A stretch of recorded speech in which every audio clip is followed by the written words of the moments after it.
ማስቀመጥ ግልጽ ነገር ምንድነው እኛ የድንግል ማርያም እውነተኛ የሆነ መልኳን የሚገልጽ ፎቶግራፍ የለንም የምናስቀምጥልን ፎቶግራፍ የለንም እኛ ለመማሪያ ከመጽሐፍ ቅዱስ የሆነ ለመማሪያ ሰዎች ያውም በቤተክርስቲያን ያለፉ እውነተኛ ለምሳሌ ሉቃስ የቤተክርስቲያን አስተማሪ ነው ልክ እንደሱ በተመሳሳይ መልኩ ያሉ ሰዎች ድንግል ማርያምን የሳሏትን ስዕል ገባ እሱም የሚስሏት ከመጽሐፍ ቅዱስ ጋር ያለን ትምህርት ለመማር አሁን እዚህ ጋር ለምሳሌ ይሄ ስዕል አለ ይሄ ስዕል ሉቃስ 2 ሰዎች እንዲማሩት ሆኖ እየተጻፈ ነው ለዚህ ነው ከመጽሐፍ ቅዱስ የተጻፈ ስለሆነ ቅዱስ ብለን እንድንቀበለው የሚያደርገን እነዚህ ትኩስ ሲሆኑ ክርስቲያኖች የተናገሩት ነገር ትክክል ነው ወይ ለሚሉት ነገር በእኛ ቤተክርስቲያን ውስጥ ጠዋት የመጣውም ከሰዓት የመጣውም 11 ሰዓት የመጣውም ሁሉም እኩል ነው ዋጋው የሚከፈለው ይሄ እኛ ትኩስ ነን ነገሌ ድሮ ናቸው የሚባል ነገር የለም ስለዚህ ያመኑትን ነገር ነው የሚናገሩት ተመስገንን አስተምሮ ላይ ማይክ ታረጋለሁ ብሏል አዲስ ሊሆኑ ይችላል ዋጋ እኩል አስተምሮ ላይ ግን በእናንተ ልክ ሊያውቁ አይችሉም እባክዎትን ፓስተር እባክዎት ቆይ አንድ ጊዜ ማይኮትን ሚት ያደርጉ አሁን ያልኩት ሌላ ጉዳይ ነው እርሶ ትንሽ እየቸኮሉ ተቸገርኩኝ አሁን እኛ ያለው ምንድነው በዚህ መንፈስ ግን አሁን ታች ያሉ ሰዎች ጭቅጭቅ እንዲሰሙን ያልፈልግም በግል ስለዚህ የክርስቶስ ቃል ጥያቄን ያነሳሁት አንደኛ አልተመለሰልኝ የአቡነ ተክለ ሃይማኖት ስዕል ነው ፎቶ ነው ከቅዱስ አስተዳደሩ ጥያቄ ካለ የኔ ቤት ክፍት ነውና እወዳለሁ እሺ እንዴ ለምን ይሄዳሉ እርሶ እዚህ ይሄ ሁሉ ሰው የሰማ መድኃኒታችን የኢየሱስ ክርስቶስ ሐዋርያ እና በእግዚአብሔር የተመረጠው ሐዋርያ ጳውሎስ እንደዛ አይነት በስዕል ያስተማረው መጽሐፍ የለም በስዕል ያስተማረበት ቦታ የለም በስዕል ያስተማረበት ቦታ እሺ አንተ አሁን የአዲስ ኪዳን አማኝ ነህ ወይስ የብሉይ ኪዳን አማኝ ነህ ብሉይ ኪዳን ለአዲስ ኪዳን ጥላው ነው እኔ የአዲስ ኪዳን አማኝ ነኝ አሁን አንተ የአዲስ ኪዳን አማኝ ነህ የብሉይ ኪዳን ነህ ነው ዘመኑን ነው እያወራ ያለው መጽሐፍ ቅዱሱን አይደለም ዘመኑ የአዲስ ኪዳን ስለሆነ እኔ የአዲስ ኪዳን አማኝ ነኝ እና የአዲስ ኪዳን አማኝ ሆነ ታዲያ በአዲስ ኪዳን ውስጥ ሐዋርያቱ በስዕል ካላስተማሩ አንተ ከየት መጥተህ ነው በስዕል የምታስተምረው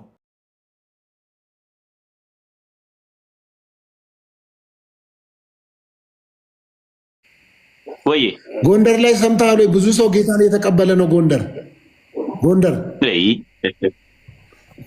አይ ደሞ እንድቀጥልበት ከፈለክ የተወሰነ እድል ስጠኝ ሚዩት አድርገ ጎንደር ላይ ፕሮግራም እንደተካሄደ ሰምቻለሁ አይቻለሁ ፌስቡክ ላይም ግን በነገራችን ላይ አንድ መረጃ መጥቷል ጎንደር ላይ ድራማ ነው የተሰራው ተከፍሏቸው እንደዚህ አይነት ድራማ የሰሩ ሰዎች አሁን እየተጋፈጡ ነው እነሱም ይቅርታ ይጠይቃሉ ተብሎ እየተጠበቀ ነው እና ድራማ ነው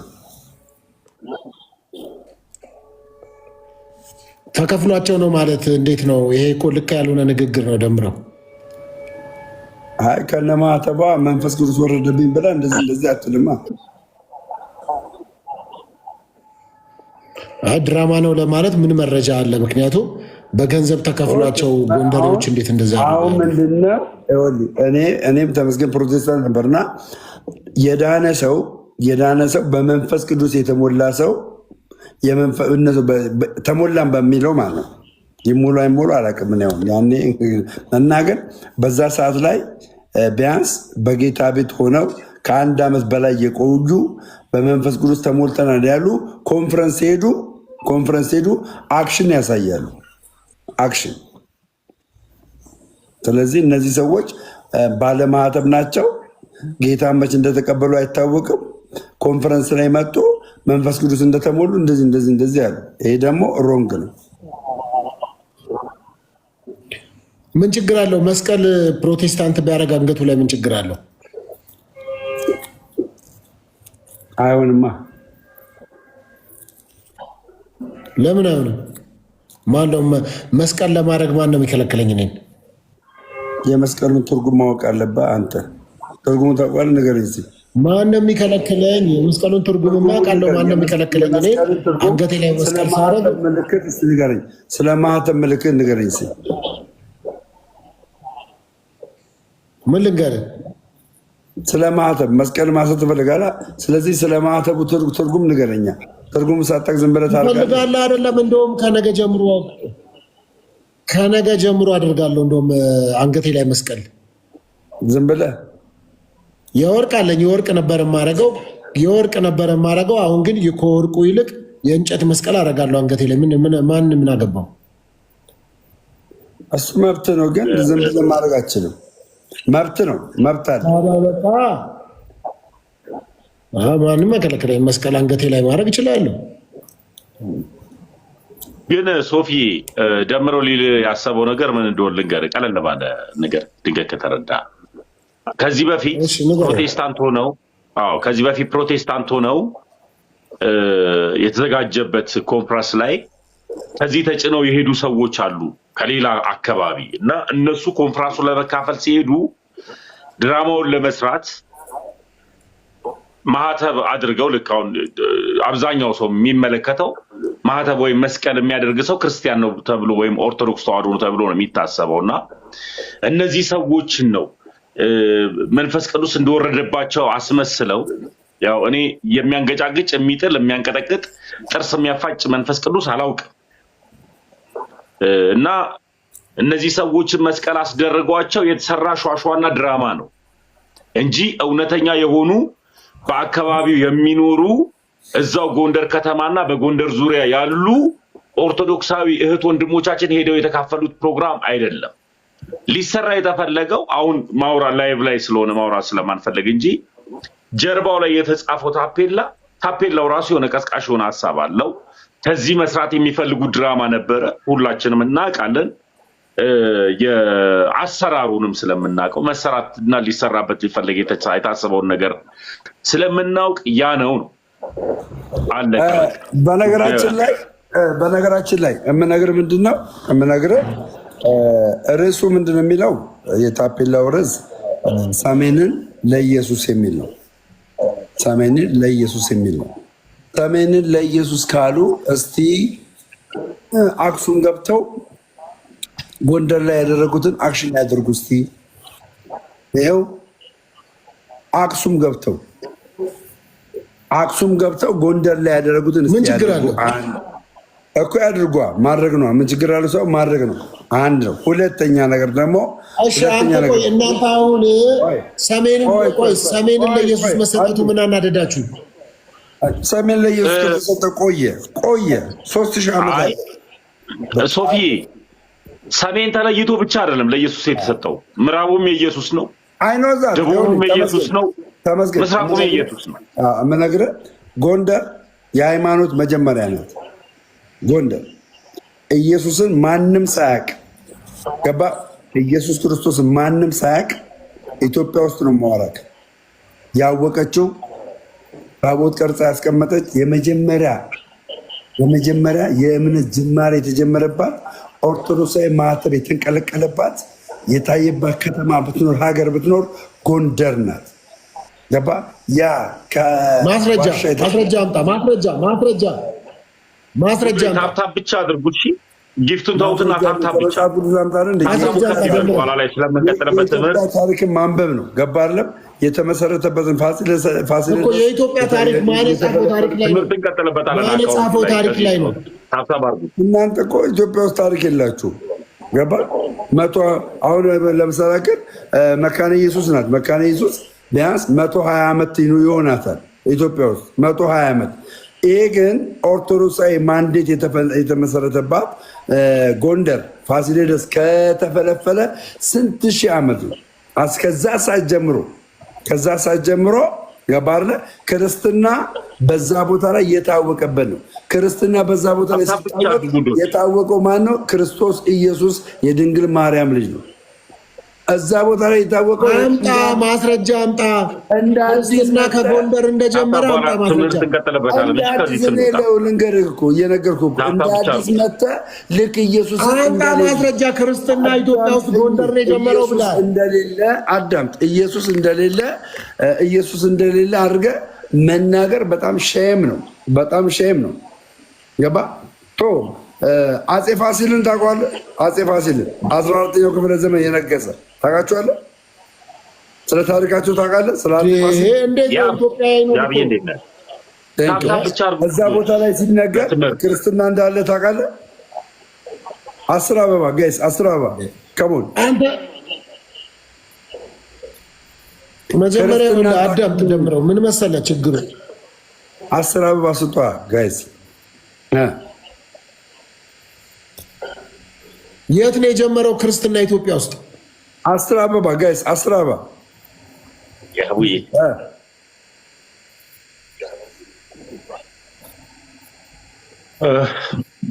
የት ነው የጀመረው ክርስትና?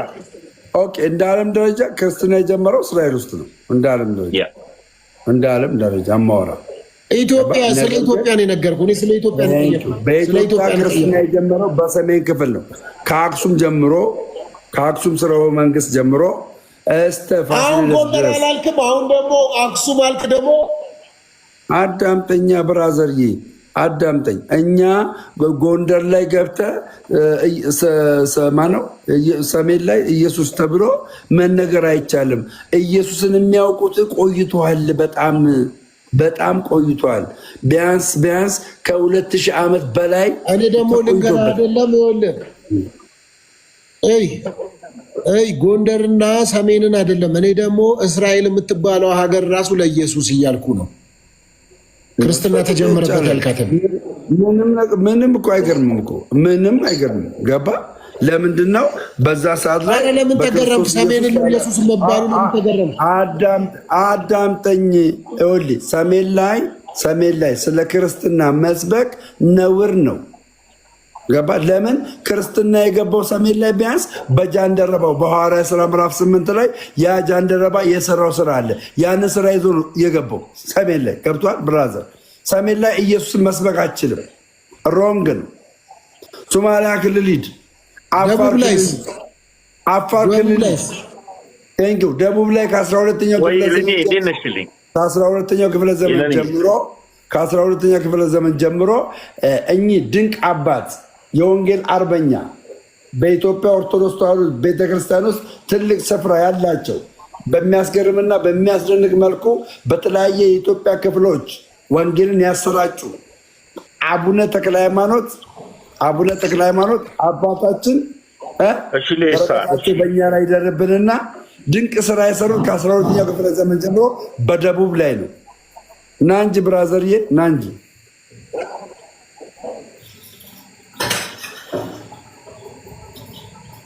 ና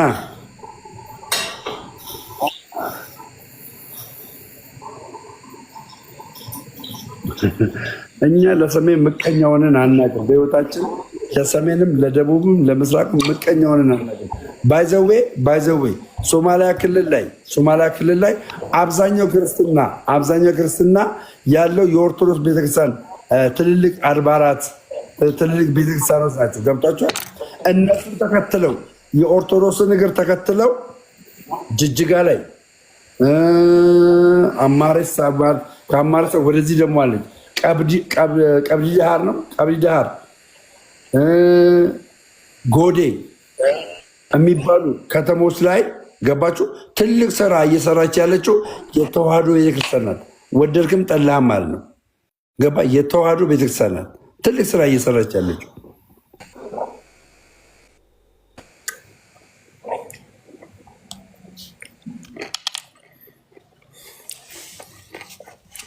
እስቲ ሰሜንን ለኢየሱስ እያልን እንጽፋለን። ሰሜኑን ለኢየሱስ ደምረው ጋም ያላችሁ ተሙ ጋም ያላችሁ ሁላችሁም ሰሜንን ለኢየሱስ እያላችሁ ጻፉ።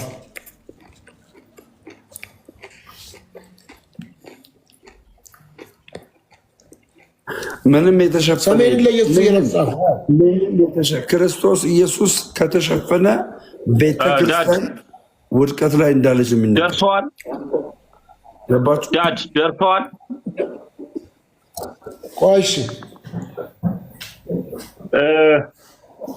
በዚህ አጋጣሚ እኔ ትንሽ የተረዳውበትን መረዳት ፕሮቴስታንቶች ድራማ ሰርተዋል። በቃ ከዚህ ከመሀል ሀገር ይዘው የሄዱት ሰዎች ነበሩ። ማዕተብ አስደረገው ፌክ የሆነ ንቅሳት በታፉ መልክ በሌለ መረጃ አታውራ። ነፃነት ከሆነ እስቲ ሰሜንን ለኢየሱስ እያሉ ሊጽፉ አድርግ። አንተ ጋር ሰሜንን ለኢየሱስ እያሉ ይጻፉ እስቲ እኮ ልል ነው። አንድ ጊዜ እድል ስጠኝ እና እኮ ሰሜንን ለኢየሱስ እያሉ ይጻፉ። ችግር የለውም። አንተ ሰሜን ለኢየሱስ ነው። እናንተ ምን አናደዳችሁ እንዴ? ለምን እንደምናደደው እንዴ? ለማይሁን ድረስ ኢየሱስ እኮ አምላኬም አባቴም እኮ ኢየሱስ ሁሉ በሁሉ ነው።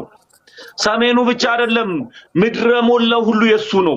ለሱ ነው የሚገባው። ምን ሆናል አንተ? ሰሜንን መርጬ ከፍዬ የምሰጠው እኔ ከፍሎ ምንድነው ታዲያ? ይኸውልህ መጽሐፍ ቅዱስ ሲናገር ኢየሱስ ክርስቶስ ይመጣል ይላል። ኢየሱስ ይመጣል ሲል ደግሞ ሁሉ ግን ወደ ንስሐ እስኪደርስ ድረስ ወዶ ይታገሳል። መልስ፣ ጥያቄ ልጠይቅህ፣ መልስ። ሰሜንን ለኢየሱስ አልክ፣ ሰሜንን ለኢየሱስ አልክ። ሰሜን ላይ ኢየሱስ የለም የለም ማን አለ? ካለ ሰሜንን ለኢየሱስ እንዴት ትላለህ?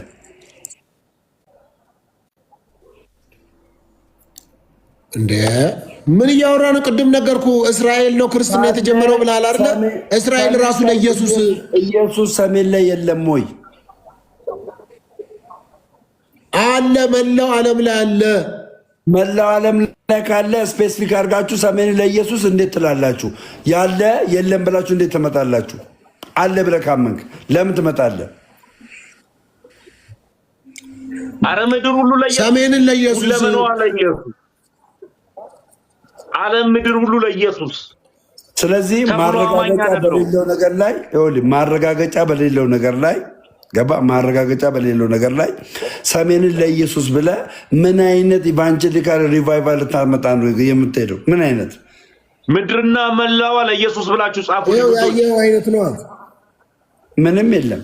ያየው ምድርና ሞላዋ የሆነ ነገር በቁጥር ነው ማስቀምጥልህ። ሌላ ዓላማ ከሌላቸው በቀር ምድርና ሞላዋ ለኢየሱስ ብላችሁ ጻፉ። ሌላ ዓላማ የሰው ልጅ ከሌለው በቀር ሂዱ ለዓለም ሁሉ ኢየሱስ ነው የተባለው። ብራቮ ታሜ፣ ብራቮ ታሜ። ትክክል ነህ። ሰሜንን ለኢየሱስ፣ ድሬዳዋን ለኢየሱስ፣ ኦሮሚያን ለኢየሱስ፣ ትግራይን ለኢየሱስ፣ ምዕራብ ለኢየሱስ፣ ሰሜኑ ለኢየሱስ፣ አዲስ አበባ ለኢየሱስ። ምድር እና ሞላዋ ወደ ዓለም ከመሄድ ዓለም ጋር ሂዳ አንተ መጀመሪያ ዓለም ጋር አትሄድም ሶፊ?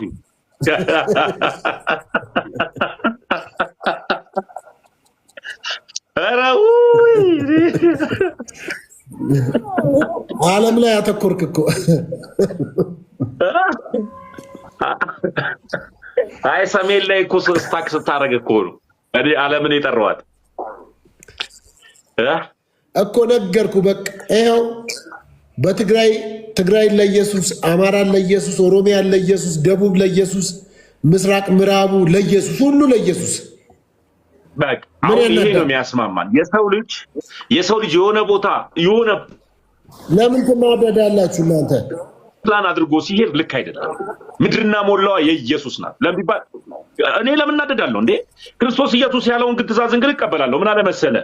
ሂዱ ወንጌልን ለዓለም ሁሉ ሁሉ መንበሩ ስበኩ። እስቲ እንደዚህ በሉ እስቲ ሁለታችሁም የማትናደዱ ከሆነ ሰሜንን ለኢየሱስ በሉ እስቲ። እስቲ ሰሜንን ለኢየሱስ በሉ ሁለታችሁም የማትናደዱ ከሆነ። እኛ ምን እንላለን? መጀመሪያ እኛ ምን እንበላ? እኛ ምን እንበል በል አልኩኛ። እኔ መጀመሪያ በል ሌላ ዓላማ ከሌለ እኛ ምን እንበል? እኛ ምን እንልን? መጀመሪያ ማርያምን ለጴንጤ ብለህ ተናገር። እኔ በሉ ያልኳችሁም በሉ። ከዛ ላለሁ ማርያምን ለጴንጤ ብለህ ተናገር። ማርያምን ለጴንጤ ብለህ ተናገር።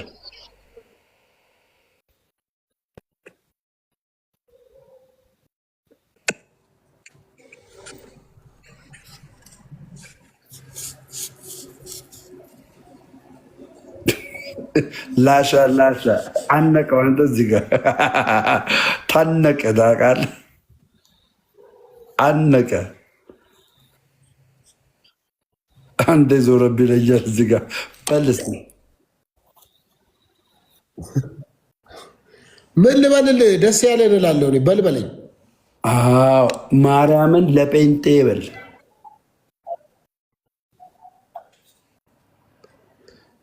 ምን ማለት ነው? ማርያምን ለጴንጤ ትርጉሙን ንገረኝ። ምን ማለት ነው?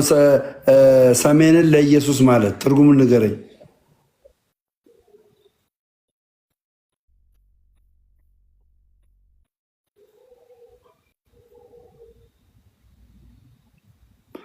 ኮመንት አንተ አንብብ፣ ዝም ብለህ ተናገር። ኮመንት ለምን ታነባለህ?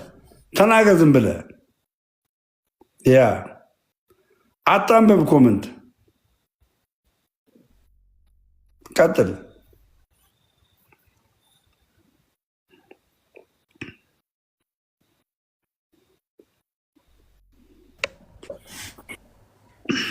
ለምን ኮሜንት አነባለህ? ደምረው እኔ ምንም አላነብም። ያው እኔ ኮንፊደንስ አለኝ፣ ማርያምን ኮንፊደንስ አለኝ። እሺ ይኸውልህ፣ እኔ እኮ የእናንተ የሚገርመኝ ማለት ነው ኢየሱስ ሲባል ለምንድን ነው ማርያም የምትውል? ለምንድን ነው ኢየሱስና ማርያምን የምታወዳድሯቸው? አሁን ባለፈውም ኢየሱስ ኢየሱስ ሲባል እዛ ቲክታክ አዋርድ ላይ ቆይ ስማኝ፣ እዛ ቲክታክ አዋርድ ላይ ኢየሱስ ሲባል ማርያም ማርያም አላችሁ። ለምንድን ነው ማርያምን ከኢየሱስ ጋር የማስተካከልና እኩል የማድረግ ነገር ለምንድን ነው እንደዚህ የምትሆኑት? ምን ችግር አለው? እኛ ድንግል ማርያም እንደ ኢየሱስ ናት ብለን ተናግረንም አስተምረንም አናቅ። ድንግል ማርያም ፈጣሪ ናት፣ አምላክ ናት። እየነገርኩ እኮ ነው። ድንግል ማርያም ፈጣሪ ናት፣ አምላክ ናት ብሎ የሚናገር የሚያምን ኦርቶዶክሳዊ የለም። ድንግል ማርያም መለኮት ናት። ምንድነው ሶፊ እያልክ ያለው ብራዘርዬ? አምላክ አይደለችም ማለት እኮ መለኮት ናት ወይ መለኮት አይደለችም እያለ ነው። እና ለምንድን ነው ታዲያ ኢየሱስ ሲባል ሲጠራ አሁን አንተ ሰሜንን ለኢየሱስ ሲባል ለምንድን ነው ማርያምን ለጴንጤ ብለህ የምትለው? ምንድን ነው? ምን ያገናኘዋል? ቴንኪው ማርያምን ለጴንጤ ብለህ ምን ደምረው ሊል ያሰበውን ልንገርህ። አንደበታችሁ ላይ ማርያም ጠፍታለች። ስለዚህ ድንግል ማርያምን ደግሞ እናንተ አንደበት ላይ አስቀምጠን የድንግል ማርያምን ምልጃዋን ተረድታችሁ ገባ፣ ምልጃዋን ተረድታችሁ እንድታውቁት ያስፈልጋል። እንድታውቁት ገባ። ሶፊ ድንገት ካልተረዳው ደምረው ሊል ያሰበውን ሀሳብ ተረድተከዋል? ሶፊ ቲክታክ አዋር አልተረዳም። ድንገት ቲክታክ አዋርድ ላይ አልገባኝም እኮ ለዚህ እኮ ነው። አየህ ድንግል ማርያም እኮ የያዕቆብ መሰላል ላይ ስትል ድንገት ደምረው ሊል የፈለገው ምን እንደሆነ አላወቅ። ድንግል ማርያም የያዕቆብ መሰላል ያለ ደግሞ እሱስ ውድድር ላይ አይገቡም። ሶፊዬ እኔን አዳምጠኝ። ደምረውን ስማው እንጂ ድንግል ማርያም የያዕቆብ መሰላል ናት ይላል። እኛ ድንግል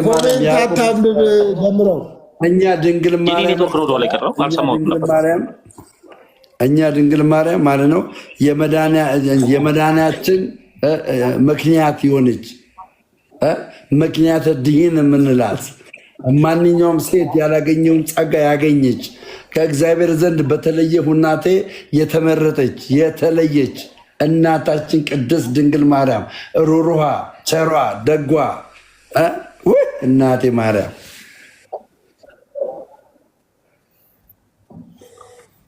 እናቴ ማርያም ቅድም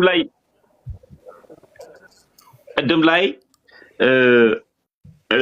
ቲክታክ አዋርድ ላይ ኢየሱስና ማርያምን ለማወዳደር አይደለም። አሁን ቦታው አልነበረም በሰዓቱ ቲክታክ አዋርድ ላይ በፕሮቴስታንቶችም ሆነ በኦርቶዶክሳውያን ላይ የተናገረው ቦታው አይደለም። ለሁሉም ቦታ ሰዓት ጊዜ ያለው እና እዛ ቦታ ላይ ግን ኢየሱስ ሲባል ይህን ኢየሱስን ልስጣችሁ በደንብ ለቆ ይወጣል። ተመልሰህ ስትመጣ የኔ እናት ወላዲተ አምላክ ማርያም ማርያም ምክንያተ ድኅን ማርያም ንጽሕተ የማርያም ባል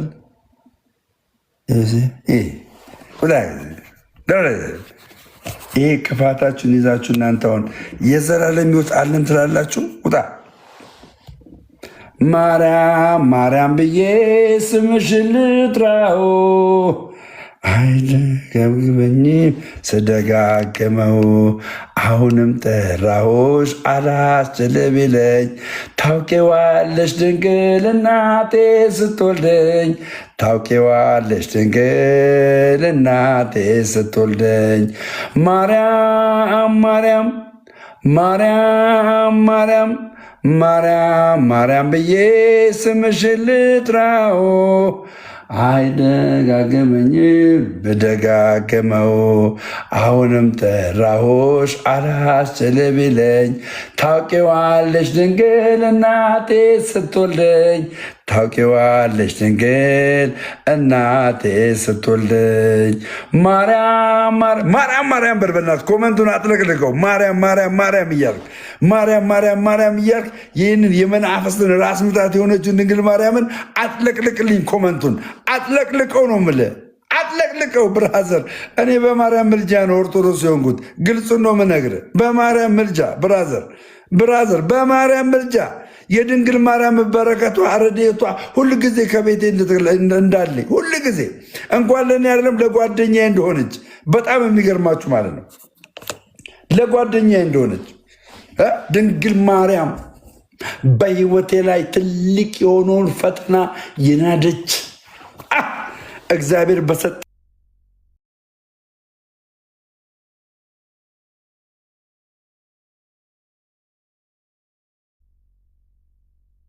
ያላለው ደስ ደስ ያላጨበጨበ ያላለው ደስ ደስ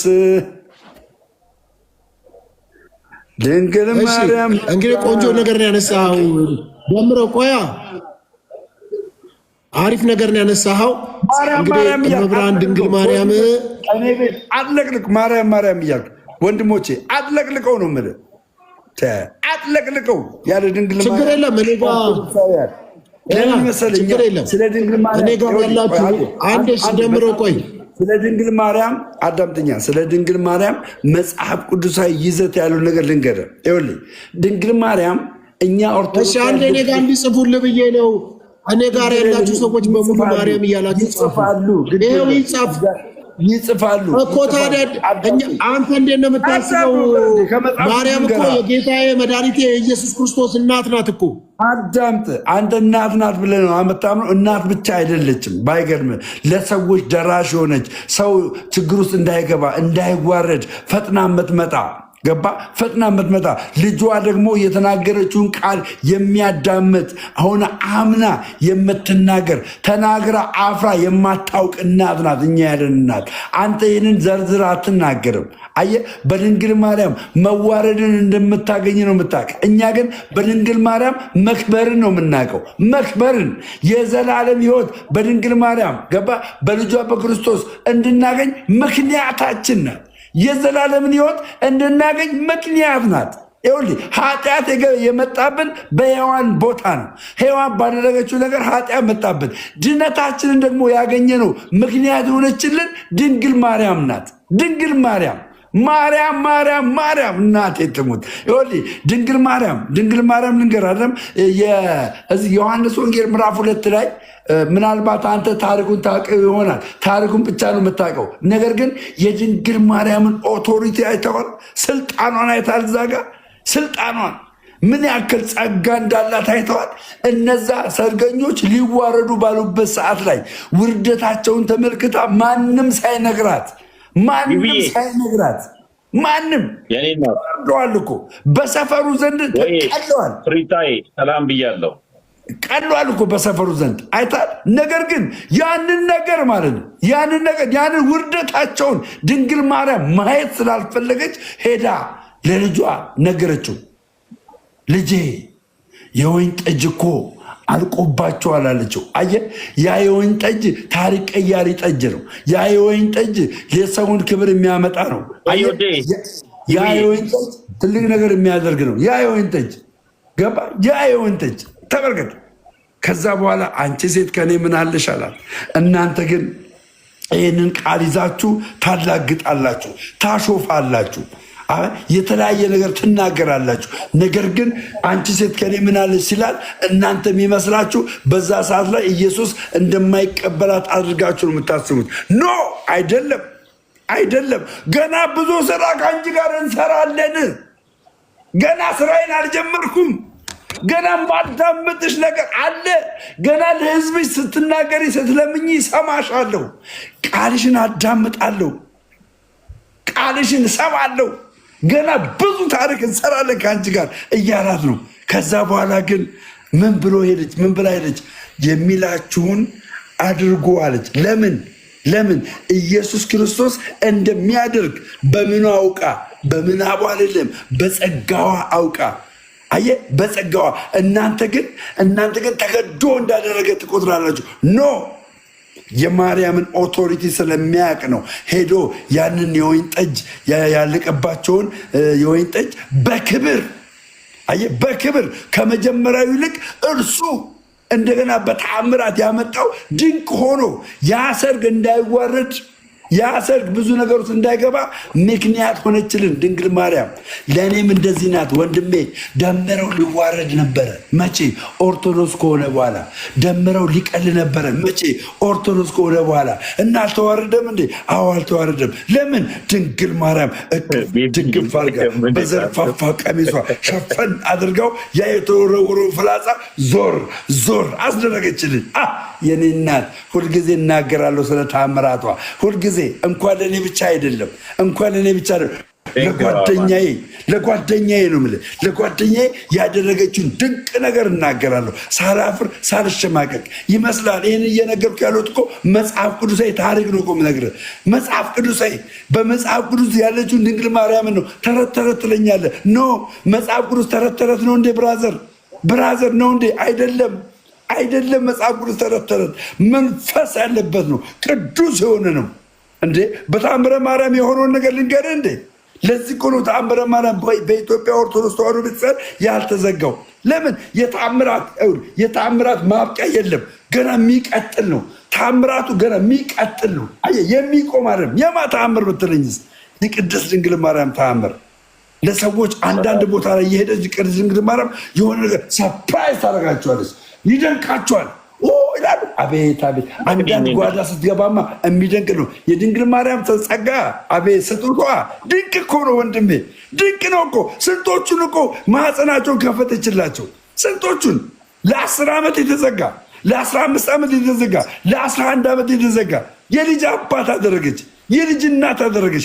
ድንግል ማርያም በምኗ የተነሳ? በእሷ ማንነት አይደለም፣ ከእግዚአብሔር በተቀበለችው ጸጋ፣ ከእግዚአብሔር በተቀበለችው ኃይል። አይተህ የኔ ድንግል ማርያም እያላችሁ ጻፉ። ማርያምን ይሄ የመጽሐፍ ቅዱስ ታሪክ ነው የምነግርህ ወንድሜ። ቀላቅዬ አይደለም የምነግርህ። የድንግል ማርያምን የመጽሐፍ ቅዱስ ቃል ነው የምነግርህ። አቦ ይህንን ጥቅስ ላንብብልህ። መቼስ ያው መጽሐፍ ቅዱስ ስለሌለ ይህንን ጥቅስ ላንብብልህ። ይህንን ጥቅስ ምን ይላል መሰለህ? እዚህ በአንደኛ በሉቃስ ወንጌል ምዕራፍ 1:48 ላይ ያለውን ቃል ላንብብልህና ማርያምን፣ ከዛ በኋላ ማርያም ምን ያክል በምድር ላይ እየሰራች እንዳለ ትመለከታለህ። እንደዚህ ይላል። ራሷ ነች የተናገረችው። ድንግል ማርያም ቤዛዊት ማርያም ምን አለች? ማርያምም እንዲህ አለች፣ ነፍሴ ጌታን ታከብረዋለች።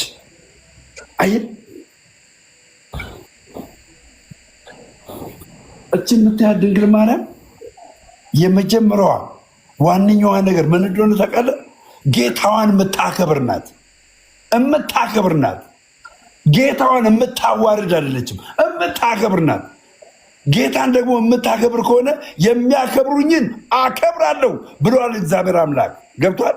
እግዚአብሔር አምላክን የምታቀለው ከሆነ ቀለ ትገኛለህ። የምታከብረው ከሆነ ግን እግዚአብሔር ያከብራል። ከዛስ መንፈሴም አለ። አየህ ድንግል ማርያም ምን አላት? መንፈስ አላት። መንፈሴም በአምላኬ በመድኃኒቴ ሐሴት ታደርጋለች። እና የባሪያይቱን ውርደት ምን ብሏልና ተመልክቷልና። አየህ እግዚአብሔርን ስታከብር አንተ ማንነት ዝቅ ማለት ነው። ለእግዚአብሔር ባሪያ መሆን ነው፣ መገዛት መሆን ነው። ተመልከት። ከዛስ የባሪያይቱ ምን ታደርጋለችና የባሪያይቱን ውርደት ተመልክቷልና እነሆም አለች። ተመልከት እግዚአብሔርን የሚያከብር ቀጣይ ምን እንደሚሆን ታውቃለህ? እነሆም ከዛሬ ጀምሮ ትውልድ ሁሉ ብፅዕት ይሉኛል ይላል። ብፅዕት አየህ እኛ ኦርቶዶክሳውያን ድንግል ማርያምን ብፅዕት ስንል አናፍርባትም። በማርያም ብፅዕት ስንል መጽሐፍ ቅዱስ ስላላት ነው፣ እግዚአብሔር ስለመረጣት ነው፣ እርሷም ራሷ ስላለች ነው ብፅዕት የምንላት። ብፅዕት ይሉኛል ግን ብፅዕት ለማለት አንገታቸውን የሚያንቃቸው ብዙ ትውልዶች አሉ። ብዙ ለድንግል ማርያም ብፅዕና ለመስጠት የሚያንቃቸው። ከዛስ ምን አለች መሰለ ሶፊዬ? እኛ ኦርቶዶክሳውያን ለዚህ ነው ድንግል ማርያም በራሷ ማንነት አታደርግም፣ ከእግዚአብሔር በተቀበለችው ነው የምንል። ለምን? ራሷ ስለተናገረች። ምን ብላ? ብርቱ የሆነው ሰማኝ። እዚህ ጋር መጽሐፍ ቅዱስ ነው የምነግርህ፣ ተረት አይደለም የምነግርህ። ብርቱ የሆነው እርሱ በእኔ ታላቅ ስራ አድርጓልና ሰይ በሉ። ማርያምን አይጣር ወንድሜ።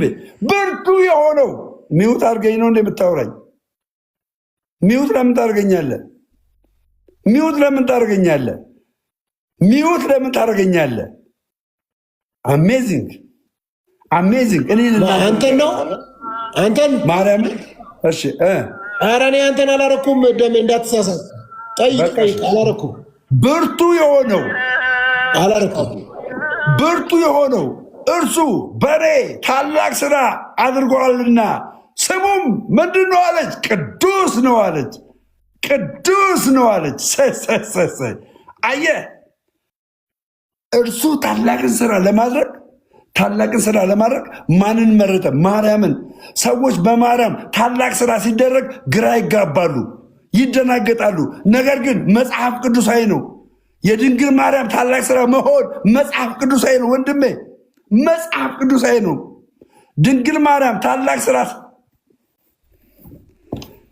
ላውጣቸው፣ በእናትህ ላውራ፣ ከእናንተ ጋር ላውጣቸው። ጠጉራቸው ምንድን ነው ይውላችሁ? ድንግል ማርያም በእርሷ ትልቅ ስራ ሲደረግ አይታችኋል።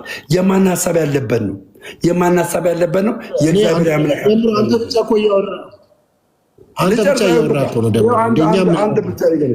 አንድ ብቻ ንገረኝ። እሺ ምህረትም እኛ የምናወራ አሳየኝ። የሆኑ ምስሉን አሳየኝ። ያው ሉቃስ 1:47 አይደለም ምስሉን የያዝከውን ምስል አሳየኝ። እስቲ ያንተን አሳየኝ። ኤርሚ የኔ እናት እንዴት ነሽ? ኤርሚዬ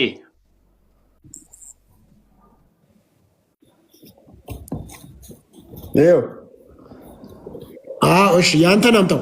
ተመስገን ያንተንም አምጣው። አንተ ጋር አይቻልም። ለምንድን ነው መሰለህ የማይቻልም? አምጣ ተመስገን። ይሄ ፎቶ አይደለም፣ የተመስገንም ፎቶ አይደለም። ይሄ ለመማሪያ እኛ ለመማሪያ አዳምጥ። አምጣ ተመስገን አንተ ጋር ያለውን እንዳታመጣ። አያገባህም ጀምረው ተመስገን አንተ ጋር ያለውን አምጣ። አምጣ ጀምረው። አንተ ምስሉ ነው የምታዘው። አምጣ ተመስገን ይጠየቁ። አምጣ ተመስገን ያንተን ምንድነው? ሰዎች የሳሉ ምንድነው? አንተ ጋር ያለውን ፎቶግራፍ አይደለም።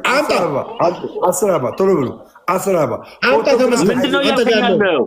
ምንድነው? አትጮህ፣ ተረጋጋ። አንተ ጋር ያለው የቅድስት ድንግል ማርያም ቅድስት ስዕል አምጣ። አንተ ጋር ያለውን አይቻልም። እኔ ጋር ያለው ትንሽ ነው። አስራባ ትንሽ ናት። እኔ ጋር ያለች አምጣ። እንዳታሳይ ማለት ችግር አለው። አልገባም። አምጣ። ይሄው ምን ነው እኮ ሁለታችሁ ያዛችሁት አንድ አይነት አይደለም። መጀመሪያ ሁለታችሁ ተግባቡ። ሁለታችሁ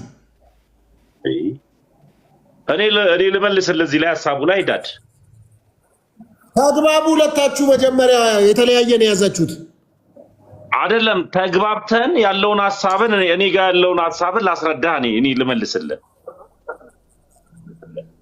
እስቲ ያንተን አሳየን ተመስገን። ይሄው ግን እኔ ልመልስልህ ሶፊ እድል ትሰጠኛለህ?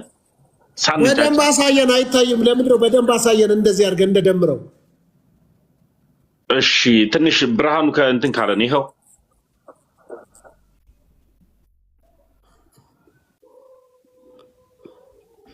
እኮ የደምረውስ ያንተ ይለያል። የደምረው ከደምረው ይለያል ያንተ ኮኔ እኔ ላስረዳህ ሶፊት እድል ትሰጠኛለህ ወይ? ልዩነቱ ለምንድን ነው ደምረው አይቻልም እንዳታሳይ ብሎ እንደዛ የሚለው ታዲያ? ማለት አልገባኝም እያልከኝ ያለው ሶፊ። እኔ አልሰማችሁም። ኔትወርክ ጥሩ አልነበረም። አሁን ደምረው ዝም አለ። በቃ አያወራም እኮ። እኔ ምንድነው አሁን ይህ ጉዳይ አሁን ያሳየው ቅዱስ ስዕል ብዬ የእናታችን የቅድስት ድንግል ማርያምን ፍቅረ ወልድን ምስል ማሳየቴ በስዕሉ የዘላለም ሕይወት አገኛለሁ ብለህ አስበህ ነው? እንደዛ ነው የምታስበው ሶፊ? አይደለም፣ የተለያየ ነው። ለምን ተለያየ? ሁለታችሁም የማርያምን ይዛችሁ ለምን የተለያየ ሆነ? አንድ ነገር ልንገርህ። መጽሐፍ ቅዱስ ያስባለው ምንድን ነው ሶፊ? ያን የመሰለ ግን ዓለምና እንዳልናገር መከልከል አሜዚንግ፣ በጣም ነው የደነቀኝ። መች ከለከልኩ? ደምረው ተናገር። ቀኑ ሙሉ አንተ አይደል ከገባን ጀምሮ የምታወራው? አረ ምንም አንተ ነህ። ተናገር እስኪ። ምንድነው ሀሳብ? ምንድነው ጥያቄ? ምንድነው ጥያቄ ፈጠረብህ? ምንድነው ጥያቄ ፈጠረብህ? እስኪ በሬና ተመስገን። አንተም ራሱ ያልከው ለዛ ነው። አንተና የደምረው አንተ ደምረው ያዝከውና ተመስገን የያዘው የተለያየ ነው። ለምን ተለያየ? አልገባኝም እያልክ ያለህ ወንድሜ ሶፊ። እኔ ስላልገባኝ ነው ከይቅርታ ጋር። ወይስ የኔ ኔትወርክ ነው እንደዚህ ግራ እየገባኝ?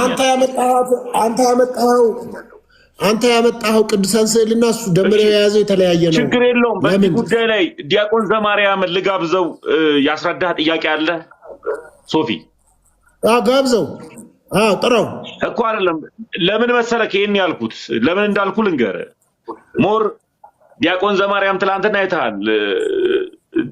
በተሐድሶ ቤት ውስጥ የነበሩ አባት መጥተው ሐሳብ ነኝ ሲጠይቁ እኔ እዛ ሐሳብ ላይ ስላላነበብኩኝ ዲያቆን ዘማርያም መጥቶ በአግባቡ ፈትፍቶ ያስረዳበት ሐሳብ አለ አይደል? ይህ ሐሳብ ኦልሞስት እኔ ባወራ ልስት እችላለሁ። አዲስ ክርስቲያን ነኝ፣ አዳምጠኝ። ኦርቶዶክስ ከሆንኩኝ ዓመት ከምናምኔ ነው። የሰንበት ትምህርት ቤትን ቆይ ጌም ከመላላካችን በፊት እኔ ዲያቆን ዘማርያምን ገስ ክፈት ልበለውና ይላል። አይደለም ቆይ ትለዋለህ። አይሆን ቆይ ከዚህ አንዴ እናውራ። ተመስገን አንተ ቆይ ይኸውልህ ለምን እንዳልኩ አይደለም ተመስገን አይደለም። ይኸውልህ አንድ ዓመት ከምናምን ነው ኦርቶዶክስ እኮ ትነግረኛለህ። አንድ ዓመት ከምናምን ነው ኦርቶዶክስ ኮንክ። ያልገባህን ነገር ለምን ያስከው?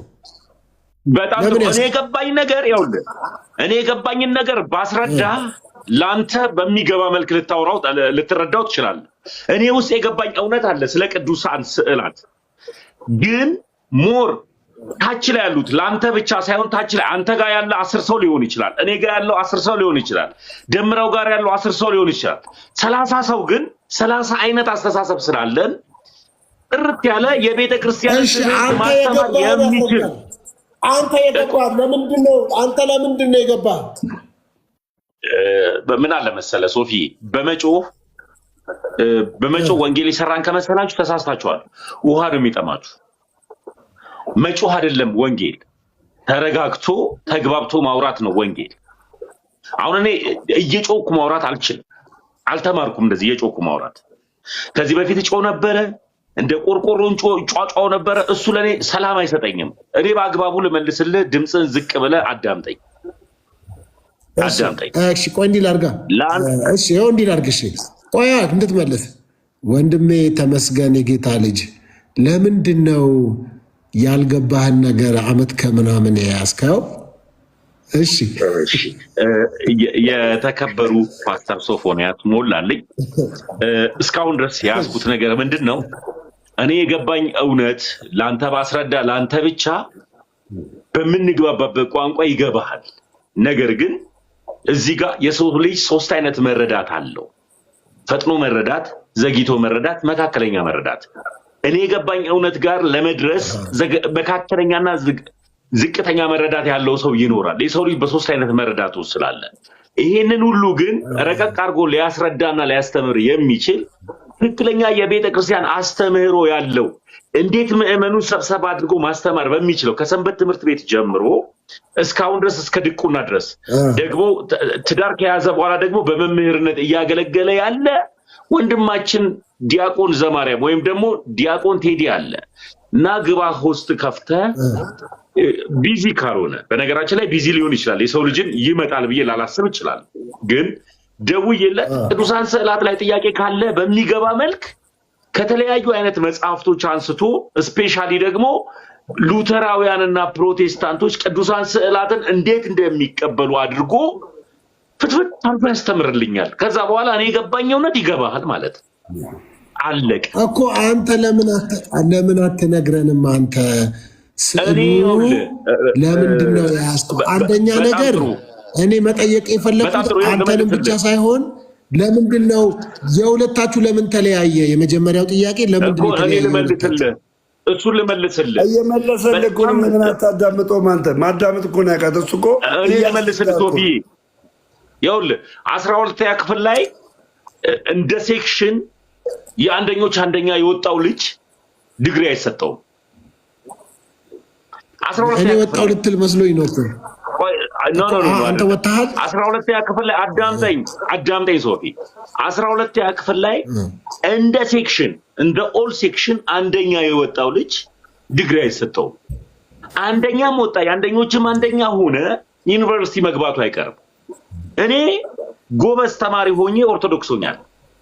ጎበዝ አስተማሪዎች ግን በቦታው ግን ሊገባቸው የሚገባቸው ሰዎች እያሉ እኔ ጎበዝ ተማሪው እንደ አስተማሪ ሆኜ እንደ ሊቆኜ አልመጣም።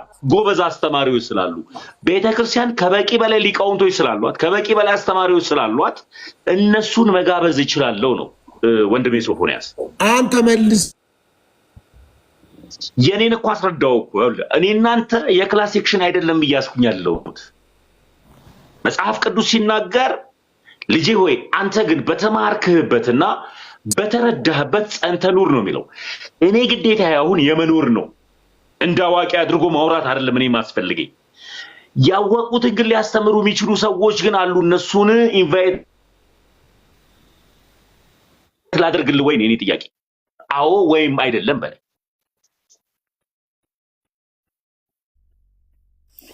አንደርስታንድ አርከኝ?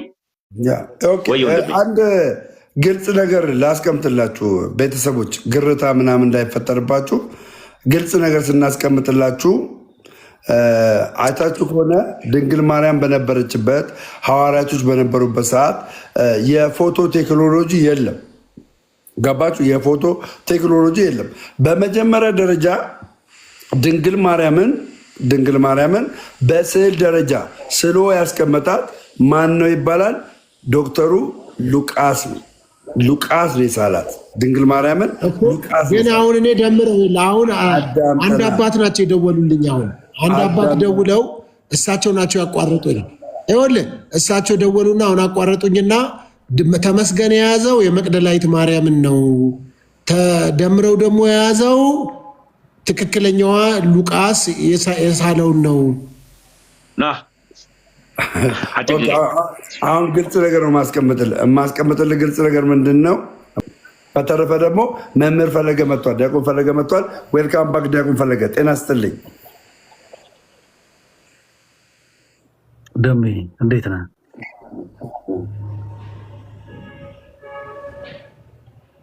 ሰላም ዲያቆንዬ፣ ያንተ ኔትወርክ አሪፍ ነው።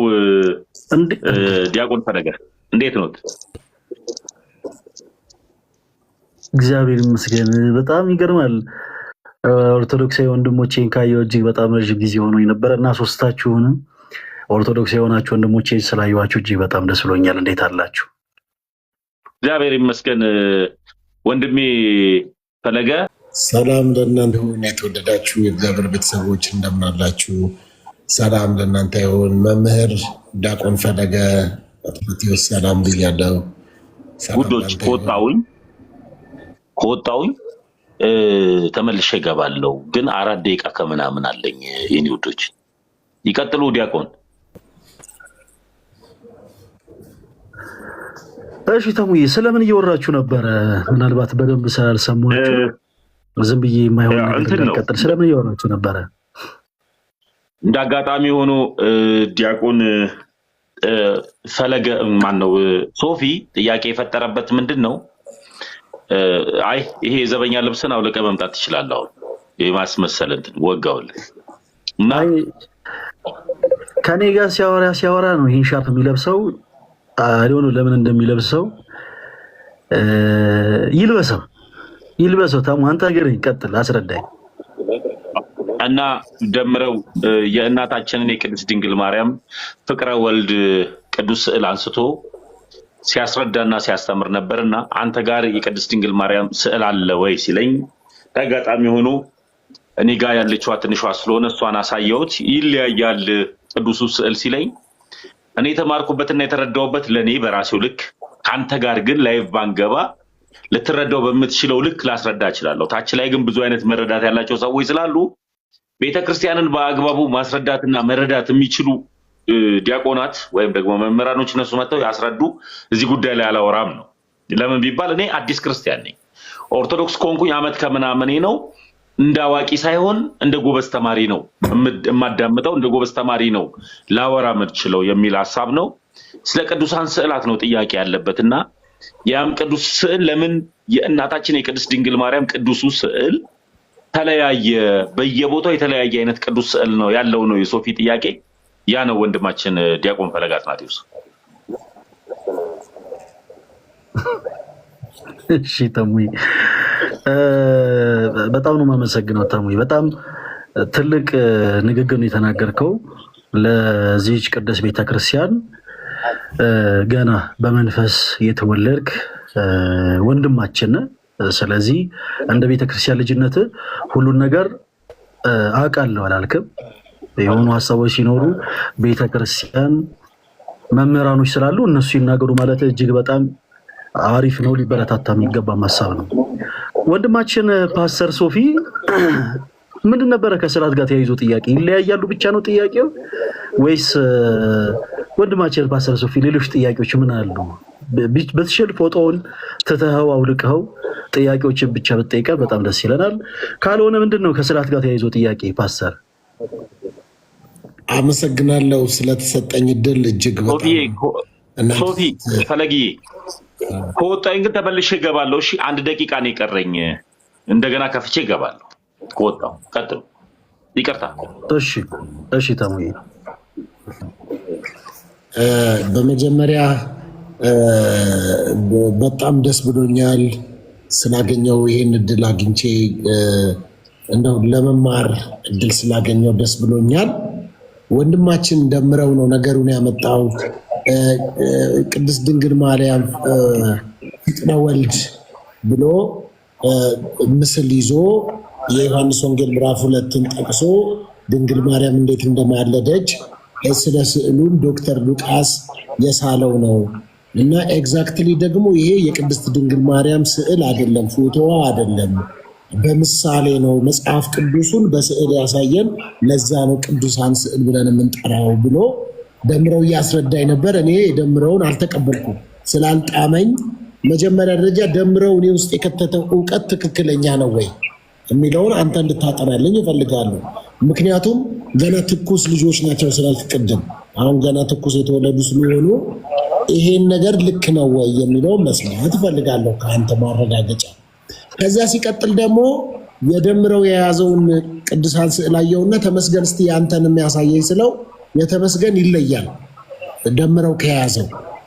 ስለዚህ ስንት ማርያም ነው ያለችው? ስንት አይነት ስዕል ነው ጥያቄ። ሁለቱን እንደ ጥያቄ ላንሳ። ከዛ አንድ አባት ደወሉልኝና እዚሁ ላይ ብላይ ያለው ተመስገን የያዘው የመቅደላዊት ማርያምን ነው፣ የደምረው ደግሞ ፍቅረ ወልድ የቅድስት ድንግል ማርያም ነው አሉ። እሱን እስቲ እናጥራና ከዛ ጥያቄ ካለኝ ጠይቃለሁ። ደምረው ከተናገረው እንጀምር። የደወሉልህ ሰው ምን አይነት ማስረጃ ሰጡ? እንደዛ ለማለታቸው ምን አይነት ማስረጃ ሰጡ? ፓስተር ከመቀጠላችን በፊት ማስረጃ አልሰጡኝም። ይሄ ነው ብለው በስልክ እኮ ነው እዚሁ ላይ ያለው እኮ ነው አሁን የነገሩኝ። እሺ ያለውን ነገር የተወሰኑ ነገሮችን ግን መጀመሪያ የተወሰኑ ነገሮችን ተመስገን ያሳየንን አይተኸዋል?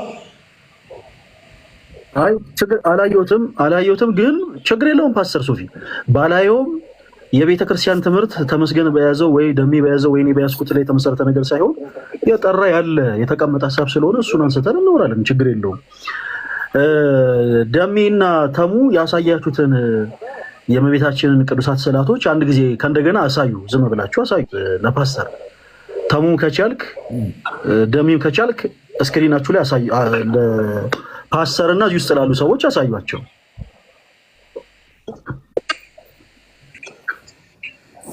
እሺ መልካም በቃ ከዚህ ላይ ተነሳና ወንድማችን ፓስተር ሶፊ ምንድነው የነሳው ጥያቄ? ስንት ማርያም ነው ያለችው? የትኛው ነው ትክክለኛው የማርያም ስዕል ምናምን የሚል ሀሳብ ነው። እና ያው የቅዱሳት ስዕላቶች ትምህርት ፓስተር ሶፊ ስላልተረዳ ከዛ ተነስተሃል አይደለም እኮ ይኸውልህ አሁን በቃ ይሄን ችግሩ ይሄንን ቀይ ፎጣ ስትለብስ ሁሉ ጊዜ ችግር አለ። አየህ እኔ አሁን ከዛ ተነስተሃል እኮ አይደለም ለማለት የፈለግኩት ፓስተር እኔ እኮ ለማለት የፈለግኩት ጥያቄ አድርገህ ለምሳሌ አንስተኸዋል። እዚህ ጋር ያለው ስዕል ሌላ ነው፣ እዛ ጋር ያለው ስዕል ሌላ ነው የሚልም ሀሳብ አንድ ላይ ተነስቷል ለማለት ያክል ነው ፓስተር። የቤተክርስቲያናችን የቅዱሳት ስዕላቶች ጉዳይ እንደው መጽሐፍ ቅዱሳዊ ከሆነ ሀሳብ ጋር ተያይዞ ያለውን አስተምሮ የተወሰነ ነገር ለማየት እንሞክራለን። እዚህ እንዳይቆራረጥ የምትችሉ ሁላችሁም በደንብ ኮፒ አድርጉ። ከዛ በፊት ግን ተመሳሳይ አሁን ፓስተር ሶፊ ያነሳውን ሀሳብ አንስቼ ላሳያችሁ። ወደ ትምህርቱ ገባለሁ። እሺ ፓስተር፣ ከዛ በፊት ግን እዚህ እጄ ላይ 66ቱ መጽሐፍ ቅዱስ አለ። እዚህ ላይ ምን ስላለ ፓስተር? እንጃ እኔ ጋር ኔትወርክ ብዙ አይደለም። እስቲ ኔትወርክን አስተካክለውና ያው የምን ስላለ ያው የግድ አብረን መቀጠል ስላለብን ያው የግድ ማየት አለብን ፓስተር። እኔ ጠየቅኩትን መጀመሪያ ከዛ ልመልስ ነው የገባሁት። ችግር የለውም እኔ ልመልስ ነው የገባሁት። አሁን የጠየቅኩ አንተን መጽሐፍ ጊዜ ማስረጃ ምናምን አይደለም። ያየኸው ምንድን ነው? እዚህ ላይ ያየኸው የምን ስዕል ነው? ጥያቄ አንደኛ ጥያቄ ተሰርቶብኛል። ለምን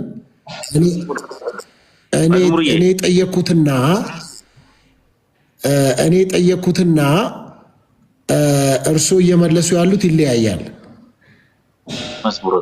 ልመልስ ነው እኔ አሁን እኔ እየመለስኩ አይደለም እኮ ፓስተር፣ መልስ ልመልስ ነው። ቅዱስ ስዕላቶች ምንድን ናቸው? በቤተክርስቲያናችን ውስጥ ያላቸው አገልግሎት ምንድን ነው? ልመልስ ነው። አይደለም ስተዋል። እርስዎ መንገዱን እየሳቱ ነው። ያነሳ ነው ስለ ቅድስት ድንግል ማርያም ነው። ስለ ስዕላት አላነሳንም። ያነሳ ነው አሁን ስለ ቅድስት ድንግል ማርያም ሁለቱ ስዕል እናወራለን። ስለ ድንግል ማርያም ሁለቱ ስዕል ይለያያል የሚል ሀሳብ አንስቶ ነበር አይደለ? ተሙ ደሜም የያዟቸው ስዕላቶች ይለያያሉ የሚል ሀሳብ አንስተው ነበረ እሱ ፓስተር። ስለዚህ አንድ ጊዜ ያንን እናጥራ። ሁለት እግር አለን ተብሎ ለዛፍ አይወጣም። በመጀመሪያ ያንን ሀሳብ እናጥረው። ችግር የለም እናወራለን። ስለ ማርያም በደንብ እኔ ያልገባኝ እርስዎ የሚመልሱት አይደለም። እኔ ያልገባኝ ደምረው ምን አለ? በቀጥታ ይመልሱልኝ። እርስዎ ደምረው ምንድን ነው ያለው? ይሄ የቅድስት ድንግል ማርያም ምስል ፎቶዋ አይደለም፣ በመጽሐፍ ቅዱስ ዶክተር ሉቃስ የሳለው ነውና ኤግዛክትሊ የእሷ ፎቶ አይደለም፣ የእሷ ፎቶ ነው ብለንም አንቀበልም እኛ ኦርቶዶክሳውያን አለ ደምረው። ይሄንን መጀመሪያ እርስዎ ያረጋግጡ። ስለዛ እኮ ልነግሮት።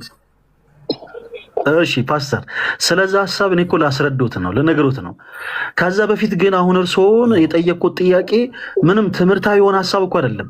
ያዩትን ለምሳሌ እዚህ ጋር እኔ ይታዩታለሁ ፓስተር፣ ስክሪኑ ላይ ይታዩታለሁ። አዎ አዩታለሁ። በጣም ጥሩ።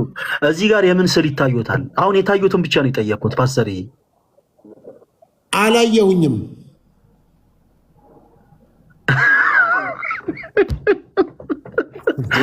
እሺ እዚህ ጋርም 66 የፕሮቴስታንት መጽሐፍ ቅዱስ አለ። ፓስተር የቀደሙ አልታዩትም። እሺ እዚህ ጋር አሁን የምን ስል ይታዩታል ፓስተር? እኔ አላይም። ጥያቄን እስኪመልሱልኝ ድረስ አላይም። ማየት አይችሉም ፓስተር? እርሶ መጀመሪያ አልሰሙኝማ። እርሶ ሳይሰሙኝ እኔ እንዴት ልይ? እርሶ ስሙኝና ስለ ስዕል አድኖ ስለ ማርያም ነው ያነሳ ነው። ለምንድን ነው መጽሐፍ ቅዱስ አንስተው እርሶ መስቀል የሚጠይቁኝ? አሁን እኮ ቆይ አይደለም እኔ አይተውታል መስቀል። ፕሊስ ሁላችሁ ማጨብጨው። አያችሁ አይተውታል። በጣም ደስ ይላል። ስለ መስቀል ብለው አይደለም። አሁን እኛ ስለ መስቀል እያወራን አይደለም። ይኸውልህ እዚህ ጋር ያለው የመስቀል ስዕል ነው። ትክክል ነው። እርሶ ለምን ያሳዩኛል? እንደዚህ ጋር ያለው የፈለኩት ስለ ቅድስት ድንግል ማርያም ሌላ ነገር ላወራ አይደለም። ምስል ነው ፓስተር። እርሶ ስለዛ ላወራሉት። እርሶ እኮ አልሰሙኝም። ይቅርታ ፓስተር፣ ይቅርታ። እርሶ እየመለሱልኝ እኮ አይደለም። ልመልስ ነው። እድል ይስጡኝ፣ እንዳወራ እድል ይስጡኝ። እሺ በቃ አሁን ከዚህ በኋላ ምንም ነገር አልጠይቆትም። አንድ ነገር ብቻ ብዬ ልጀምር ብዬ ነው። ወደ ትምህርቱ እንገባለን፣ ግን ከመጀመራችን በፊት እሱት ነገር አለ። ኦርቶዶክስ ስለሆነ ቅድም ተናግረዋል። ትኩሱ እንደዚህ መናገር አይችልም። ስለዚህ መጀመሪያ የማርያም ፎቶ ኤግዛክትሊ የእሷ ፎቶ ነው ወይ እኔም እንድቀበለው አሜን ብዬ እንድቀበል የእሷ ነው ወይ? ሁለተኛስ ደምረው የያዘውና ተመስገን የያዘው ለምን ተለያዩ ሁለቱ? ሁለተኛ ጥያቄ እሱን ንገሩኝ። ከዛ ወደ ስዕላት ወደ መጽሐፍ ቅዱስ ገብተው እቀበላለሁ። የሚዩት አድርጌያለሁ፣ ሰማዎታለሁ። አባታችን እሺ፣ እናታችን ይቅርታ። ፓስተር ሶፊ ወደ ምላሹ እንግባ። አሁን እርሱ ያነሱትን ሀሳብ በአጠቃላይ እኔ እመልስልዎታለሁ። በመጀመሪያ ካነሷቸው አንዳንድ ሀሳቦች ልነሳ። ወንድማችን ተሙን ያበረታታ ነው ትልቁ ነገር ምንድን ነው? ያመኑትን መናገር ይሄ ክርስቲያን የሆነ ግዴታቸው ነው። ተሙም ደሜም ባሉበት በቤታቸው፣ በትምህርት ቦታቸው፣ በስራ ገበታቸው የዚህች ቅዱስ ቤተክርስቲያን አምባሳደሮች ናቸው። ያመኑትን ነገር ይናገራሉ። ስለ ቅዱሳት ስዕላት እኛ የምናምነው እንዲህ ነው ብለው መናገር ይችላሉ። በትምህርት ዙሪያ ግን አይ ቆይ ፓስተር አንተ ስትጠይቀን ቆይ እዚህ ጋር ይቁም፣ ከኛ የተሻለ ሰው ካለ ትንሽ ከኛ የተሻለ የሚያብራራ ሰው ካለ ደግሞ እንጋብዝ ማለታቸው የሚበረታታ ነው ያልኩት። እሱን አመስግኜ ለፍ ያለው። ከዛ በኋላ ወደ ቅዱሳት ስዕላት ልንመጣ ነው። አሁን የእመቤታችን የቅድስት ድንግል ማርያም ስዕል ትክክል ነው ወይስ አይደለም? ፎቶ ነው ወይስ አይደለም? ደምረው ልክ ነው የመለሰልኝ መልስ እሱ ለምን አላቅም ለምን አይልም? ደምረው ትክክል ነው የመለሰው መልስ ትክክል ነው። እኔም ደግሞ ስመልስ ያዳምጡና ይመዝናሉ። ከዛ በኋላ ፓስተር እኔ ከምናገረው ንግግር ያድምጡና ከዛ በኋላ ይመልሳሉ ስለ ስዕላት። የመጀመሪያው ነገር ቀለል አድርጋችሁ እዚህ ውስጥ ያላችሁቶች ወንድሞች፣ ፓስተር ሶፊ ምን አይነት ሀሳብ አነሱ? አንዳንድ ጊዜ የእድሜም ጉዳይ ሊሆን ይችላል። ነገሮችን ካለማስተዋል ምን አነሱ? ደምረው ጋር ያለው ስዕልና ተሙ ጋር ያለው ስዕል ትንሽ ልዩነት አለው፣ ስንት ማርያም ነች ያለችው ብለው አነሱ። ልብ ያላሉት ነገር በእጃቸው የሚይዟቸው መጽሐፍ ቅዱሶች ላይ የተለያዩ ስዕላቶች አሉ። ለምሳሌ ያክል እዚህ ጋር የምታዩት የመስቀል ስዕል ነው። እዚህ ጋርም ደግሞ የምትመለከቱት የመስቀል ስዕል ነው። ሁለቱ የመስቀል ስዕል ላይ ልዩነት አለው ይስ የለም አለ። ልዩነት ስላለ ስንት አይነት መስቀል ነው ያለው? አረ ይሄ ነገር ከመጽሐፍ ቅዱስ ውጭ ነው ወይ ምናምን ብሎ ሰው ጥያቄ ኢቨን እንደ ኢሹ አድርጎ ራሱ ማቅረብ የለበትም። ግን ከቀረበ ግን ቅድም እንዳለው አሁን አንዳንድ ጊዜ ከእድሜ አንጻር አንዳንድ ሰው ይዘነጋል። ስለዚህ አንድ ሰው ኢሹ አድርጎ ካቀረበው ግን በደንብ እናወራበታለን። እሺ ፎቶግራፍ ነው ወይ ስዕል ነው የሚለውን ሀሳብ እስቲ እናወራ። ፓስተር እርስዎ በጣም ረዥም ጊዜ ያው በዚህ ቅዱስ ቤተክርስቲያን ውስጥ ያደጉ ወንድም ኖት፣ አባትም ኖት ለብዙዎች እና ኦርቶዶክስ ቅዱስ ቤተክርስቲያን በቅዱሳት ስዕላት ዙሪያ ምን አይነት አስተምሮ ነው ያላት የሚለውን የተወሰነ ሰዓት ወስደን እንመልከት። መጽሐፍ ቅዱስን መሰረት አድርገን ማለት ነው የምናምንበትን መጽሐፍ ቅዱስ የማርያምን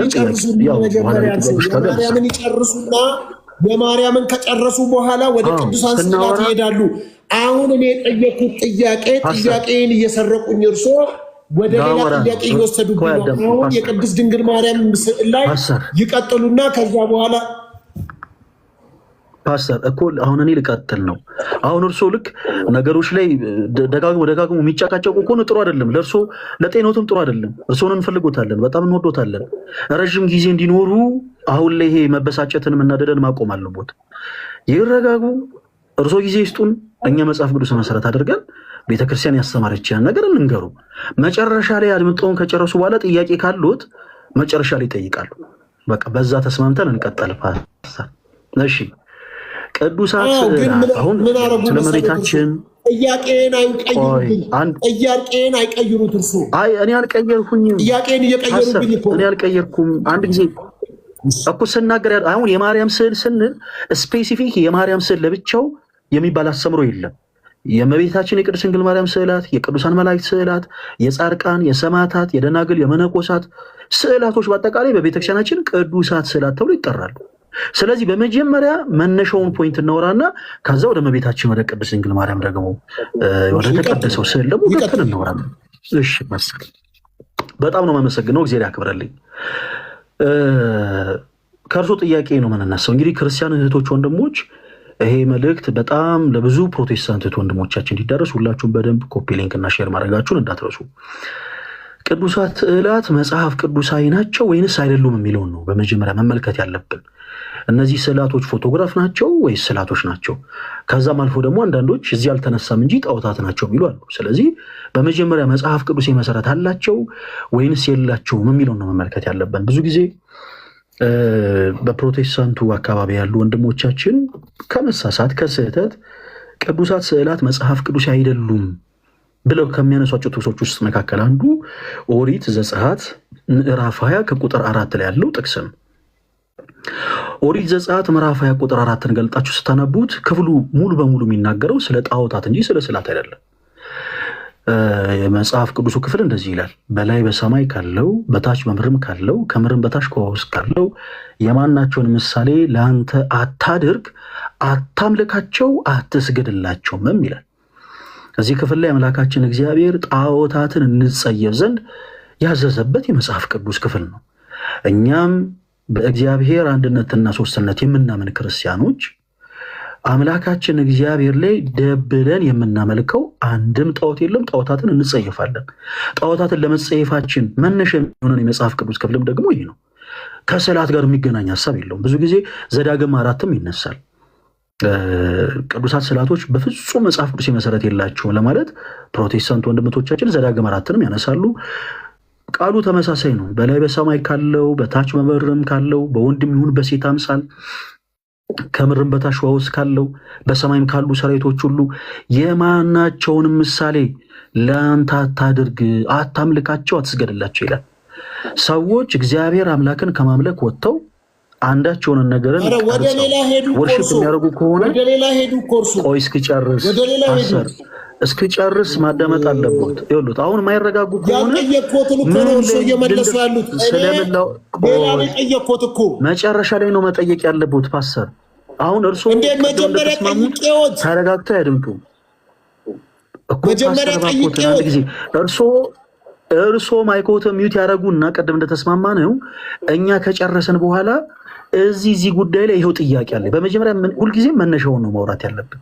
አንድን ሀሳብ መነሻውን እናወራና መጽሐፍ ቅዱሳዊ የሆነ መሰረት እንዳለው እንተማመንና ከዛ በኋላ ወደ ሌሎች ደግሞ ሀሳቦች ደግሞ ገብተን ደግሞ በደንብ እናወራለን። ለምሳሌ ይሄ ፎቶ ይሄ ለምን አንዳልሆነ የኔን ጥያቄ ለምን አይመልሱትም? ዘለው ሄዱ እኮ ፓስተር እባክዎ ብቻ ይረጋጉ። መቼ ነው የሚመጡት? እርሶ መቼ ነው የሚመጡት? አሁን እኮ ይሉት የእርሷ ለመረጋጋት እንጂ እስካሁን እኮ በጣም ብዙ እንደው ትንንሽ የሆኑ መጽሐፍ ቅዱስ ሀሳቦችን አንስተን አውርተን ጨርሰን ነበረ። ሲጀመር እኛ ብዙ ምንፈጀው ነገር የለም። ቤተክርስቲያን በስንዱ እመቤት ነች። ለእያንዳንዱ ጥያቄ ምላሽ የሚሆኑ ሀሳቦችን ለልጆቿ ታስተምራለች። ስለዚህ ያለውን ነው እኛ ሼር የምናደርገው። ስለዚህ የተወሰነ ሰዓት ያዳምጡን። ስለ ቅዱሳት ስዕላቶች ያለውን የቤተክርስቲያን አስተምሮ የተወሰነ ይመልሱ። እርሶ ፓስተር ችግር የለውም እንዴ? ይሄ እኮ ግዴታችን እኮ ነው። እኛ እኮ ክርስቲያኖች ነን እኮ። እኛ እኮ የሆነ የመጽሐፍ ቅዱስ ሀሳብ ሲነሳ እኮ ዝም ብለን የምንሮጥ ሰዎች አይደል? ክርስቲያኖች ነን፣ እንመልሳለን። ግን እርሱ ይረጋጉ። እርሶ ካልተረጋጉ እኛ ልንመልስ አንችልም። ሐኪም ቤት የሄደ በሽተኛ ተረጋግቶ ሐኪሙ የሚሰጠው መድኃኒት ማይቀበል ከሆነ የሚቀበዘበዝ ከሆነ ሊድን አይችልም። ስለዚህ እርሶ እንደ በሽተኛ ቁጭ በሉና እንደዛ ሊሉኝ አይችሉም። እኔ አይደለም እኔ ምሳሌ ነው ምሳሌ ነው እኔ ያልኩት ምሳሌ ነው። ፐርሰናል አጣፍ ያደርጉታል። ጥያቄ እኮ ጠይቄው እርሶ በሽተኛ ነው ያሉኝ ነው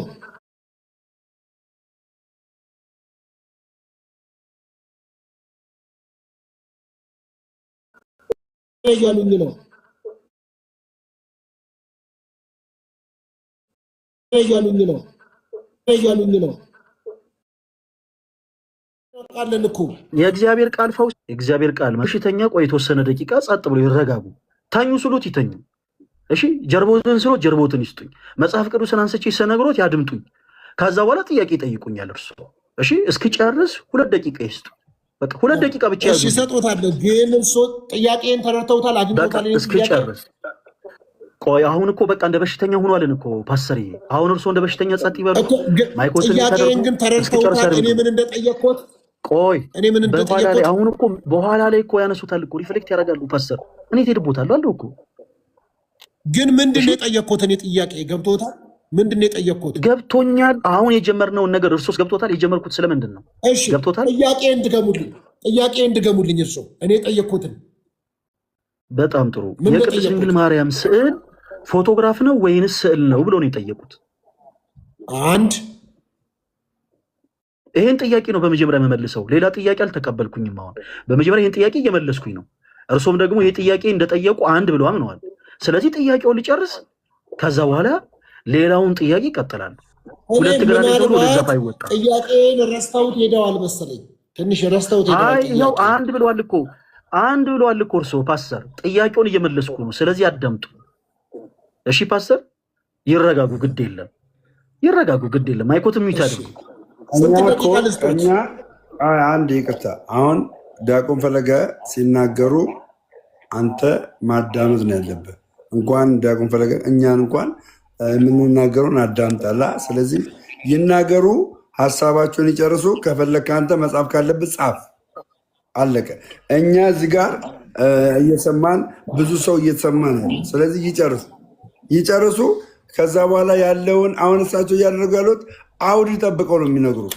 የሆነ ቡጭቅ አድርገው የሚነግሩት በመሰረቱ ለአንተ ብቻ አይደለም፣ እዚህ ውስጥ ላሉ ኦርቶዶክሳውያን እኔ ጋም ተመስገን ጋም አንተ ጋም ዲያቆን ፈለገ ጋም ኦርቶዶክሳውያን አሉ። ለእነርሱ ጭምር ነው አሁን የሚናገሩትን ትምህርት የሚናገሩት ለእነርሱ ጭምር ነው። ከአንተ የሚጠበቀው ደቂቃ ስጣቸው። ከዛ በኋላ ጻፍ። ጥያቄ የፈጠረብን ትጠይቃለህ። ፔሬድ። እሺ አንተ ለምንድን ነው ሳይድ የምትይዘው? ለሳቸው አሁን ደግሞ ሌላ ርዕስ ያነሳሉ። እንግዲህ ፓስተር አሁን ይኸውልዎት ይረጋጉ። አሁን ይኸውልዎት ይረጋጉ። ሁላችሁም እኔ ጋር ያላችሁ እኔ ብቻው ነው ብሎ ነው ለእርሶ ሳይድ አድርጎ የሚናገረኝ። ቆይ ፓስተር አሁን ይታው እንደዚህ። አሁን እርሶ ትልቅ ሰው ኖት። ይሄ ትንንሽ ልጆች እንደሚጣጣ ለምን ሳይድ ይዛል ታዲያ? አሁን ስለ መጽሐፍ ቅዱስ እናወራ አይደል? በቃ ይቅርታ ያድርጉለት ፓስተር፣ ይቅርታ ያድርጉለት ፓስተር፣ ይቅርታ ያድርጉለት። እንቀጥል። እሺ ነገር ያላችሁ ወንድሞች ሁላችሁ ይቅርታ ማድረግ አለማድረግ አይደለም፣ ሀሳብ ነው የሰጠው። ችግር የለውም። ለምን እርሶ ቆይ ዲያቆን እርሶ ተጨንቀው እስከተናገሩ ድረስ የሚያዳምጠው ህዝብ አለ። እነዛን ህዝብ ማክበር አለበት። ለምንድነው ሳይድ ያስከው ካሉኝ እኔ በእምነት የሚመስሉኝ ወንድሜ ናቸው። ስለዚህ ሳይድ አለመያዝ አልችልም። ከአንተ ጋር አለም ቅዱስ ቁርባን የምካፈለው ከእሳቸው ጋር ነው። ፔሬድ። መልካም። አሁን ረዥም እድሜ እና ጤና ይስጥልን ወንድሞች። ለዲያቆን እድሉን ትሰጠዋለህ አትሰጠውም? ሶፊ አይ ይሰጡኛል። እኔ ላይ ለምን የተነሳችሁት እናንተ? አይ ተነስተን እኮ አይደለም በመጽሐፉ የማስረጃ መልስ ለመስጠት እየሞከርን ነው። እኔ ቁጭ ብያለሁ። ተረጋጋ በቃ ፓስተር። እሺ ይቀጥሉ። እኔ ጋር ያላችሁ ወንድሞች ሁላችሁም ፓስተር ሶፊ ቤት ገቡና ወደ መልሴ ይሄዱ። ታካሚኖት ይረጋጉ ያላችሁ ጻፉላቸው፣ እንዲያስታውሱት። ታካሚኖት ይረጋጉ፣ እርሶ ታካሚኖት ይረጋጉ እያሉ ጻፉላቸው። እኛ እስከዛ መጽሐፉ ሀሳቦችን እያነሳን እናወራ። ፓስተር እስከዛ ማይካቸው ተረጋጉ። በመጽሐፉ ማስረጃ ያለውን ነገር እናወራለን። መጽሐፍ ቅዱስን አምጥተው የተነሱበትን ልንገሩት። የመጽሐፍ ቅዱስ ላይ የተለያየ አይነት መስቀል ምስል አለ። የመስቀሉ ስዕል የተለያየ ስለሆነ ዲዛይኑ መስቀል አይደለም ማለት አይደለም፣ ዲዛይኑን የተለያየው ብለው እንደውም መለሱ እኮ። ስለዚህ የቅድስት ድንግል ማርያምም ስዕላት የተለያየ አላበቃውም። ቆይ አላበቃውም። አሁን ምን አለ መሰሉት ፓስተር፣ ስሞት ማነው? አሁን ፓስተር ሶፎንያስ። ከዛ ያባቱ ስም 11 ከ25 ነው። 11 ከ25 ነው። አሁን 5 ሰዓት ከ25 ነው። እስከ ስንት ደቂቃ ልስጦት? 5 20 ደቂቃ ይበቃዋል። ቀጥል ፈለገ። 20 ደቂቃ በቃ 20 ደቂቃ በቃ 15 ደቂቃ 15 ደቂቃ ይበቃኛል። ቀንስልሽ እንደ 15 ደቂቃ ምንድነው? 15 ደቂቃ ነው እንደ መልስ የሚፈልገው? እሺ በቃ 4 ደቂቃ ይበቃል። ለመመለስ እኮ ነው። አይ ከ25 ደቂቃ ይበቃቸዋል።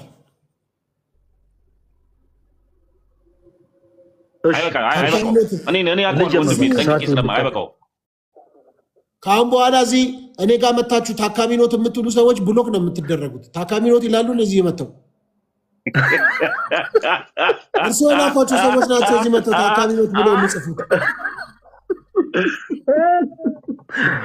አይደለም እኔ አዝዣቸው እኮ ነው ፓስተር ሪማይንድ እና እንዳለ ታካሚ ኖት ይረጋጉ ይላሉ። እንደ ማን ነው የሚያክመኝ? ማን የት ነው የታመምኩት? የክርስቶስ ቃል ያክሞታል። ቤተክርስቲያን የፈውስ ቦታ ነች። ፓስተር አንተ ልበልና በቃ ቤተክርስቲያን ሐኪም ቤት ነች። የክርስቶስ ቃል ያክማል። ለዛ ታካሚ ኖት ይረጋጉ እያሉ የጻፉት ለዛ ነው። እንቀጥልኛ ኦኬ 5 ደቂቃ ሰጥቼዋለሁ። አሁን 5 ሰዓት ከ27 ጥያቄ እሺ ከ35 ላይ አቆማለሁ። የመጀመሪያው የፓስተር ጥያቄ ምንድን ነው? የማርያም ስዕል ፎቶ ነው ወይንስ ስዕል ነው? አንድ ብለዋል። እሱን ጥያቄ እቺን አንድ የምትለውን ጥያቄ እንመልሳለን። ስንጀምር ቅዱሳት ስዕላት በመጀመሪያ መጽሐፍ ቅዱሳዊ ናቸው ወይንስ አይደሉም የሚለውን ነው በመጀመሪያ የምንመልሰው። ቅድም ሳነሳላችሁ ነበረ። እዚህ ውስጥ ያላችሁ ክርስቲያኖቶች ወንድሞች በደንብ አዳምጡኝ። ቅዱሳት ስዕላት በተለምዶ ፕሮቴስታንት የሆኑት ወንድሞቻችን ብዙ ጊዜ ከጌታ ቃል ጋር የታረቁ ስላልሆኑ እንዲሁ በጭፍን በቃ መጽሐፍ ቅዱስ አይደሉም ለማለት የሚያነሷቸው ጥቅሶች ለጣዖታት የተቀመጡ ናቸው። ለምሳሌ ያክል ዘዳግምን አነሳን። ከዛ ደግሞ ኦሪት ዘጸአት ምዕራፍ 20 ከቁጥር 4 ላይ ያለው ክፍል በላይ በሰማይ ካለው በታች በምድርም ካለው ከምድርም በታች ከውኃ ውስጥ ካለው የማናቸውን ምሳሌ ለአንተ አታደርግ፣ አታመልካቸው፣ አትስገድላቸው ይላል። አሁን ይሄ ሀሳብ የተቀመጠው ስለ ጣዖታት እንጂ ስለ ቅዱሳት ስዕላቶች አይደለም። ቅዱሳት ስዕላት መጽሐፍ ቅዱሴ ናቸው። ኦፍኮርስ መጽሐፍ ቅዱሴ ናቸው። እንዴት እኛ ዝም ብለን ክርስቲያን የሆኑ ሰዎች እንደ ፓርላማ ጨብጭበን አጽድቀነው ነው ወይ? አይደለም፣ አይደለም። የእግዚአብሔር ቃል ይናገራል። እዚሁ ዘጸአት ምዕራፍ 20 ላይ ጣዖታትን ሰዎች እንዲጸየፉ እግዚአብሔር አምላክ ካዘዘ በኋላ 5 ምዕራፍ ወደፊት ሙቭ ስታደርጉ ዘጸአት ምዕራፍ 25 ከቁጥር 18 ላይ 2 ኪሩቤል ከተቀጠቀጠ ወርቅ ስራ ብሎ አምላካችን እግዚአብሔር እንዳዘዘ እንመለከታለን። በቀጥታ አያችሁ። ስለዚህ ቅዱሳት ለሆኑ ነገሮች እና እርኩስ ለሆኑ ነገሮች ቃል መጽሐፍ ቅዱስ ላይ የተቀመጠው ተለያይቶ ነው። ለምሳሌ አሁን እዚህ መጽሐፍ ቅዱስ ላይ ፕሮቴስታንት የሆኑ ወንድሞቻችን ማጆሪቲው እንዲሁ በጭፍን ስዕላት መጽሐፍ ቅዱስ አይደሉም ይሏቸዋል። መጽሐፍ ቅዱሳቸው ላይ ግን ስዕል እንዳለ ይዘነጉታል። እዚህ ላይ ያለው የምን ስዕል ነው? የመስቀል ስዕል። ከየት አምጥታችሁን የሳላችሁት? ዳያፍ ነው አይዲያ ማን ነው ሳሉ ያላችሁ? ምንም አይነት ምላሽ የላችሁም። እኛ ግን መሰረት ያለን አማኞች ስለሆነ ነው። ኦፍኮርስ መጽሐፍ ቅዱስ ማስረጃ አለን። እውነት መጽሐፍ ቅዱስ ናቸው ወይ? አሁንስ ቅዱሳት ስዕላቶች? አዎ በሚገባ። አንደኛ ነገሥት ምዕራፍ 6 ከቁጥር 9 ላይ ስትመለከቱ በቤቱ ግንብ ሁሉ ዙሪያ ለአምልኮተ እግዚአብሔር በተሰራው መቅደስ በቤቱ ግንብ ሁሉ ዙሪያ በውስጥና በውጭ የኪሩቤል መላእክት ስዕላት እንዲሳሉ አምላካችን እግዚአብሔር እንዳዘዘ እንመለከታለን። በጣም የሚገርማችሁ ቁጥር 27 ላይ ከፍ ብላችሁ ስትመለከቱ የኪሩቤል መላእክት ስዕላት ክንፎቻቸው ከአንደኛው የግንብ ጫፍ እስከ ሌላኛው የግንብ ጫፍ ተዘርግተው እንደተሳሉ ይናገራል። በጣም በሚደንቅ ሁኔታ በዚህ መቅደስ ላይ ጌታችን አምላካችን መድኃኒታችን ኢየሱስ ክርስቶስ 3 ጊዜ ወደ መቅደስ መጥቶ ወደ ምኩራብ መጥቶ አስተምሯል። እነዚህ ቅዱሳት ስዕላት ባሉበት መቅደስ ውስጥ ማለት ነው። እና ሲሸጡ ሲለውጡ ያገኛቸውን ነጋዴዎች ቤቴ የአባቴ ቤት የጸሎት ስፍራ ነው፣ እናንተ ግን የወንበዴ ቤት አደረጋችኋት ያለው ያንን ቅዱሳት ስዕላቶች ያሉበትን ቤት ጌታችን ኢየሱስ ክርስቶስ የአባቴ ቤት ብሎ ነው የጠራው። ይህን እንዳዘነጉ። ስለዚህ ቅዱሳት ስዕላት መጽሐፍ ቅዱሳዊ ናቸው ወይንስ አይደሉም ስንል ኦፍኮርስ ናቸው። አሳጥሬ በቤተክርስቲያናችን ያላችሁን አገልግሎት ደግሞ ልንገራችሁ። በኢትዮጵያ ኦርቶዶክስ ተዋሕዶ ቤተክርስቲያን ውስጥ ወንድማችን ፓስተር ሶፊ ያልተረዳው ትልቁ ነገር ምንድን ነው? ፎቶግራፍ ናቸው ወይንስ ምንድን ናቸው የሚል ሀሳብ ነው። በቤተክርስቲያናችን ያላቸው አገልግሎት የፎቶግራፍ አገልግሎት ነው ወይ? በፍጹም። በኢትዮጵያ ኦርቶዶክስ ተዋሕዶ ቤተክርስቲያን የትኛውም ስዕል የፎቶግራፍ አገልግሎት አይሰጥም። ቤተክርስቲያን ይሁት ይሄ እዚህ ጋር የምታዩት ጌታችን ኢየሱስ ክርስቶስ ነው፣ በቤተልሔም እርግም ሲወለድ የተነሳው ፎቶ ነው እያለች አይደለም እያስተማረች ያለችው። ቅዱሳት ስዕላቶች ገላጮች ናቸው። ቤተክርስቲያናችን በሶስቱም ቋንቋ ወንጌል ትሰብካለች። አንደኛው ቋንቋ ሊትራል ላንጉጅ ነው። አሁን እኔና እናንተ የምናወራበት ይሄ ቋንቋ ሊትራል የሆነ ቋንቋ ነው። በዚህ ቋንቋ ወንጌል ትሰብካለች ቅዱስ ቤተክርስቲያናችን። ሁለተኛው ቋንቋ የምልክት ቋንቋ ነው። ቅዱስ ቤተክርስቲያናችን በምልክት ቋንቋ ወንጌል ትሰብካለች። ለምሳሌ በጣም ብዙ ጊዜ ደጋግሜ አንስቼዋለሁ። አሁን ባሳለፍነው የመስከረም ወር አካባቢ ያከበርነው የመስቀል በዓል ላይ ወደ 9500 የሚጠጉ ሰንበት ተማሪ ወጣት እህት ወንድሞቻችን ነጭ ለብሰው ተገኝተዋል። ለምን? በምልክት ቤተክርስቲያናችን ሰባኪ ስለሆነች። ጌታችን ኢየሱስ ከድቅድቁ ጨለማ ወደሚደነቅ ብርሃን እንዳሸጋገረን ስለምንሰብክ በምልክት ነጭ ለብሰው ይወጣሉ። ለምን ሬንጀር ለብሰው አልወጡ? አንዳንድ ጊዜ በፕሮቴስታንቱ ቤት ካያችሁ የኢየሱስ ወታደር ብለው ሬንጀር አሰፍተው የሚለብሱ ሰዎች አሉ። ቃሉን እንዲሁ በጥሩ ይዋጡ ማለት ነው። ሰው ለምን ሬንጀር አለበስንም? ምክንያቱም ቤተክርስቲያናችን በምልክት ሰባኪ ስለሆነች። በምልክት ብቻ አይደለም፣ ስዕላዊ በሆነም ቋንቋ ትሰብካለች። ስዕላዊ በሆነ ቋንቋ በነገራችን ላይ የእኛ የክርስቲያኖች ወንድሞቻችን ልጆችም ይሁን የፕሮቴስታንቶችም ጭምር ትንንሽ ልጆቻችሁ መዋለ ሕፃናት ውስጥ ከሊትራልም ከምልክት ቋንቋን ባለፈ ስዕላዊ በሆነ ቋንቋ ነው መደበኛ የሆነ ትምህርታቸውን የሚማሩት። ስለዚህ ቅድስት ቤተክርስቲያናችን ለሁሉም ይሆን ዘንድ ወንጌል ስዕላዊ በሆነ ገላጭነት ታስቀምጣለች። ወንጌል ለመስበክ ማለት ነው። ለምሳሌ ጌታችን ኢየሱስ ክርስቶስ በቤተልሔም ግርግም እንደተወለደ ስዕላዊ በሆነ ገላጭነት በቤተክርስቲያን መቅደስ ውስጥ ተስሎ ታገኛላችሁ። ሰው ለምሳሌ መስማት የማይችል ሰው በቤተክርስቲያን ውስጥ ቢመጣ ስዕላዊ በሆነ ገላጭነት ለዛ ሰው ኃያል የሆነው አምላክ ከድንግል ማርያም ያለ ዘር ብእሲ ከግብረ መንፈስ ቅዱስ ተወልዶ በቤተልሔም ግርግም እንደተወለደ ቅድስት ቤተክርስቲያናችን ትሰብክለታለች። እንደውም በጣም የሚገርም ፓስተር ሶፊ ከስዕላቱ ስር ይቀመጣል ገላጭ እንደሆነ ጌታችን ኢየሱስ ክርስቶስ በቤተልሔም ግርግም እንደተወለደ ተብሎ። በቤተልሔም ግርግም የተወለደው ጌታችን ኢየሱስ ክርስቶስ በአራቱም ወንጌላት ላይ እንደተጻፈው ደግሞ በ30 ዓመቱ ከገሊላ ወደ ዮርዳኖስ ወንዝ ሄዶ በዮሐንስ እጅ እንደተጠመቀ ስዕላዊ በሆነ ቋንቋ ስዕላዊ በሆነ ገላጭነት ትሰብካለች። ይሄ እዚህ ጋር የምታዩት የኢየሱስ ክርስቶስ መልክ ነው፣ ይሄው እንደዚህ ነበረ ልብሱ እያለች አይደለም ቤተክርስቲያን። በመጽሐፍ ቅዱስ ላይ የተቀመጠውን ሀሳብ ነው ገላጭ አድርጋ እያስተማረች ያለችው። በቤተክርስቲያናችን ውስጥ ቅዱሳት ስዕላት አገልግሎታቸው ምንድን ነው አልኳችሁ ቅድም? ገላጮች ናቸው። ቅድስት ቤተክርስቲያናችን ወንጌልን ትሰብክባቸዋለች። በ30 ዓመቱ የተጠመቀው ጌታችን ኢየሱስ ክርስቶስ ስለኛ ኃጢአት ስለኛ በደል ከሊጦስጥራ አደባባይ እስከ ቀራንዮ ድረስ 13 ሕማማትን እንደተቀበለ ቅድስት ቤተክርስቲያናችን ስዕላዊ በሆነ ገላጭነት ታስተምራለች።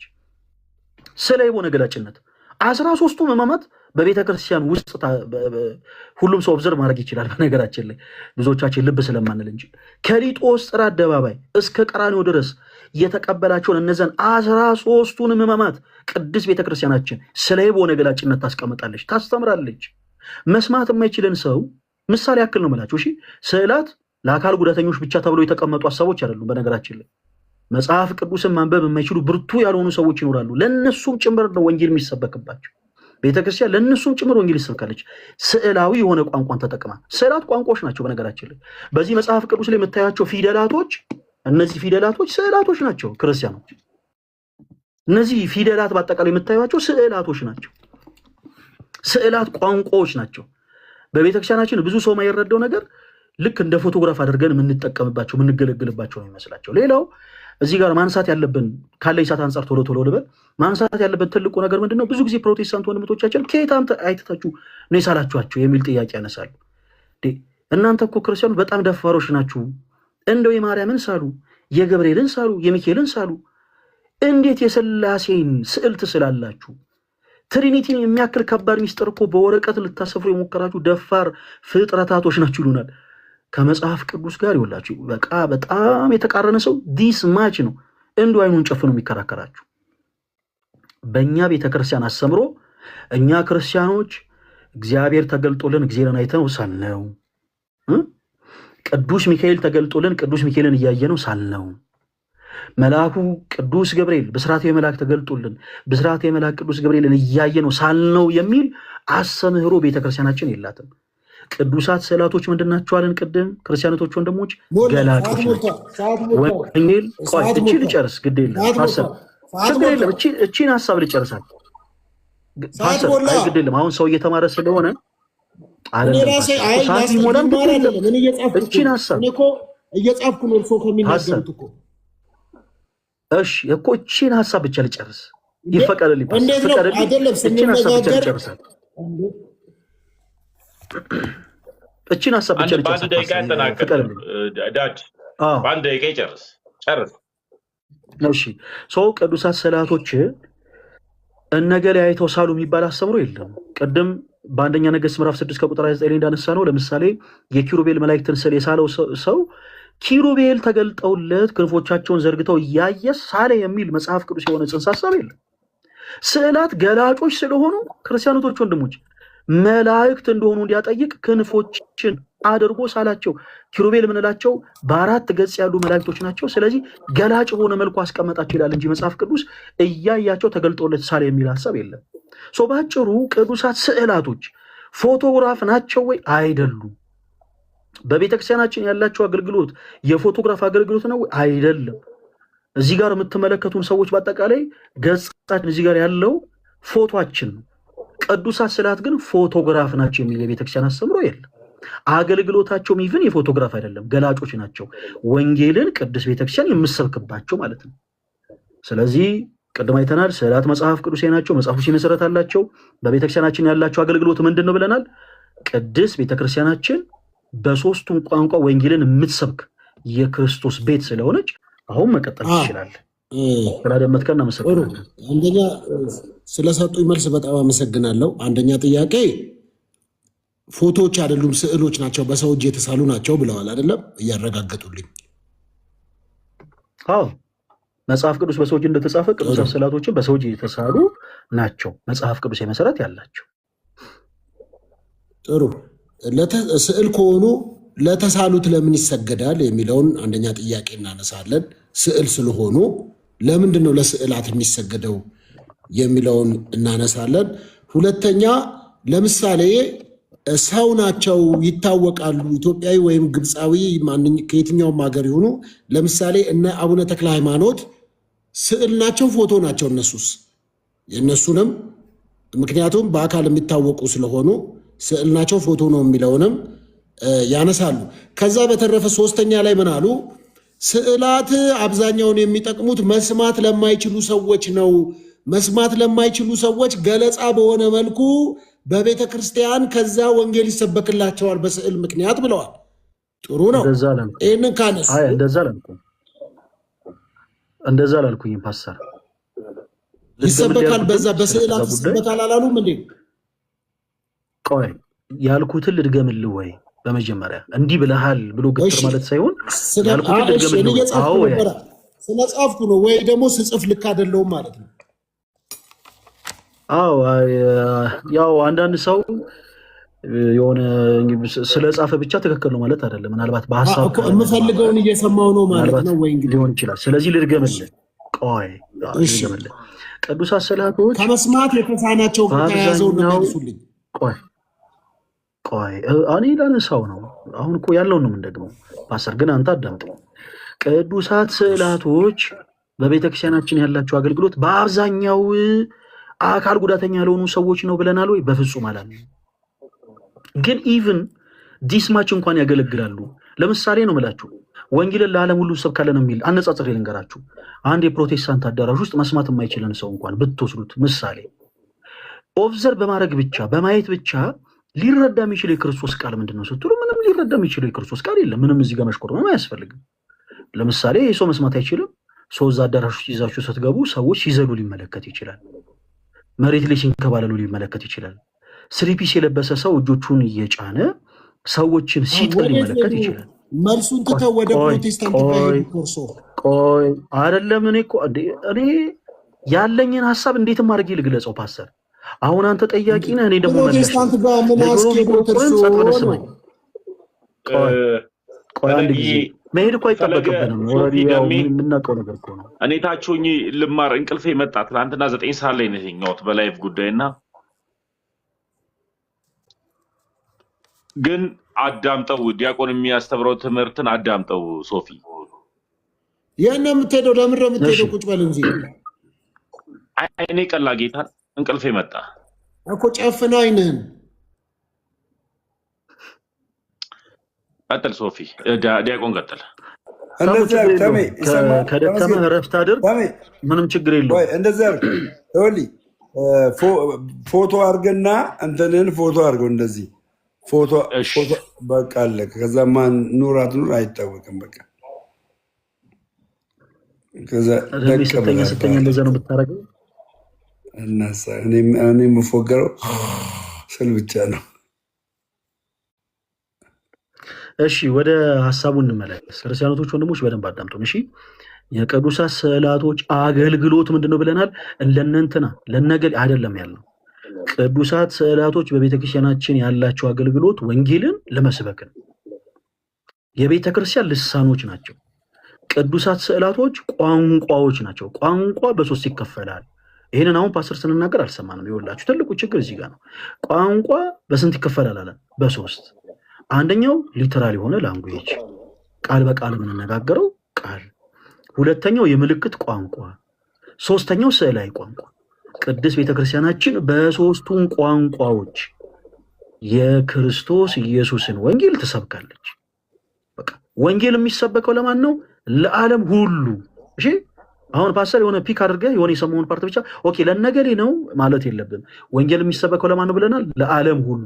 ቤተክርስቲያናችን በሶስቱም ቋንቋ ወንጌልን የምትሰብከው ለነገሌ ብቻ ሳይሆን ለዓለም ሁሉ ነው። ለምሳሌ በምልክት ቋንቋ ስንሰብክ ቅድም የሆነ ምሳሌ አንስቼልሃለሁ ፓስተር፣ አሁንም ልድገም። ለምሳሌ እኛ በባለፈው መስከረም ላይ መስቀል በዓል ስናከብር ሰንበት ተማሪዎች ብቻ 9500 ሆነው ነው የወጡት። 9500 ሆነው ወጥተው ለምን ሬንጀር አለበሱ? የሆነ ተመሳሳይ ካኪ ለብሰው ምናምን ለምን ሃ እያሉ አላለፉም? ምክንያቱም እኛ አክት የማድረግ ዓላማ የለንም ወንጌልን የሚመስበክ እንጂ። አክት የማድረግ ፍላጎት ያላቸው አንዳንድ ሰዎች ሬንጀር ለብሰው መጽሐፍ ቅዱስን ይዘው የኢየሱስ ወታደር ነኝ እያሉ ድው ያደርጋሉ። ቤተክርስቲያን ውስጥ ግን ቆይ እስኪጨርስ አንድ ጊዜ አዳምጠኝ ፓስተር። ቤተክርስቲያናችን ግን አክት የማድረግ ዓላማ የላትም፣ የመተወን ፍላጎት የላትም። ወንጌልን ነው የምትሰብከው። በምልክት ቋንቋ ወንጌልን ስትሰብክ ሰዎች ይመለከቱናል ሳይሆን የምትለው በአራቱም ፕሊዝ ቆይ አንድ ጊዜ አዳምጠኝ ፓስተር እስክጨርስ። በሁሉም ቋንቋ ወንጌል ትሰብካለች። ስለዚህ በምልክት ቋንቋ ነጭ ለብሰው ነው የወጡት አለን። ለምሳሌ ቅድም ነጭ ለብሰው ሲወጡ በምልክት ቋንቋ ወንጌልን እየሰበኩ ነው። ከድቅድቅ ጨለማ ወደሚደነቅ ብርሃን ክርስቶስ እንዳሸጋገረን እየሰበክን ነው። ነጭ የምንለብሰው ለዛ ነው። ለምሳሌ ስንዘምር እኛ ዝም ብለን ጭፈራ አንጨፍርም። እኛ ሰይጣናዊ ጭፈራ ለክርስቶስ ይቀርባል ብለን አናምንም። እጆቻችን እናሸበሽባለን። ይሄ በምልክት መስበክ ማለት ነው። እጆቻችን ስናሸበሽብ ምን እያልን ነው? ከሊጦስጥራ አደባባይ እስከ ቀራንዮ ድረስ ጌታችን ኢየሱስ ክርስቶስ ጸሐፍት ፈሪሳውያን ወዲህ ወዲያ እያደረጉ እንዳንገላቱት እያሰብን ከሕማሙ ጋር እየተባበረን ነው ምንዘምረው። ከዛ አሸብሽበን ደግሞ እናጨበጭባለን። ኃያል የሆነ አምላካችን የሚፈራ ግሩም ሆኖ ሳለ በእኛ ዘንድ ግን ትሑት የሆነው ጌታ በጥፊ መጸፋቱን እያሰብን እናጨበጭባለን። ቤተክርስቲያን በምልክት ሰብካለች አለን ቅድም። ይሄ ብቻ አይደለም፣ ስዕላዊ በሆነ ቋንቋ ወንጌልን ሰብካለች። ለምን? ስዕላቶች ቋንቋዎች ስለሆኑ። አሁን ወደ መስማት ወደ ተሳናቸው ለምን ልመጣ ነው? አዳምጠኝ። ለምሳሌ በምልክት ቋንቋ የሚናገሩ ሰዎችን አነሳን ምሳሌ ብለን። በምልክት ቋንቋ የሚናገረን ሰው መስማት የማይችለን ሰው ለምሳሌ ወደ ፕሮቴስታንት አዳራሽ ብንወስደው በማየት ኦብዘርቭ በማድረግ ብቻ የሚገባው ወንጌል አለው? የለም።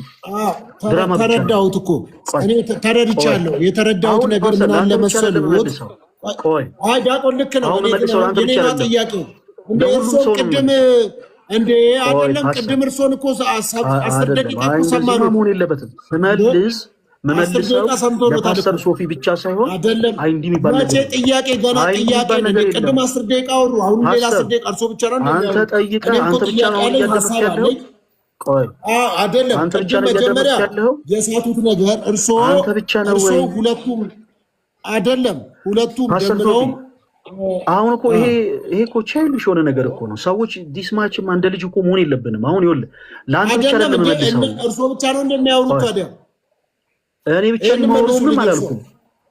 ሐሳቡን ሲጨርስ ብቻ ነው ቅድም የያዘው አይደለም። ተመስገን ቅድም የያዘው አይደለም። ተመስገን ቅድም የያዘው ይሄ ምስል የቅድስት ድንግል ማርያም አይደለም ነው ብዬ ጠይቄታለሁ። አልመለሱም። የማን ነው ይሄ? ልመልስ ነው ፓስተር።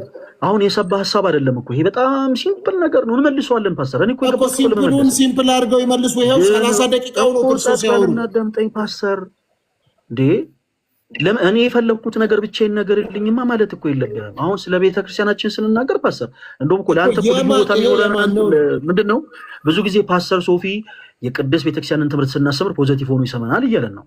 አሁን ደግሞ ፖዚቲቭነትን ትተህ ደግሞ ዝም ብለህ ነው ካልሰማው ነው ማለት የለብህም። እንወድሃለን፣ እናከብርሃለን። ስለዚህ ለአንተ ያለን አክብሮት እኔ ማንንም እሰማለሁ። እኔ አሁን ያልኩት ጥያቄ ስጠይቆት እርሱ ጥያቄ ነው የጠየኩት። እኔ አይደል እንደ ጥያቄ ነው ያነሳሁት። ቆይ አንተ በለኝ ችግር የለውም ፓስተር። አሁን እኔ አንተ በለኝ ችግር የለውም። እኔ ወንድ አንተ እኮ ለኛ ወንድማችን ነህ። አሁን እኔ እኮ እርሶን ነው የጠየኩት። ቆይ እኔ አንድ ማልስማማበት ነገር አለ። ምን አለ መሰለህ ፓስተር፣ አሁን ጣልቃ 10 ጊዜ የምትገባው ለምሳሌ እኔ እናንተ ስለምንተዋወቅ ከሆነ የኔ እናንተ ትውውቅ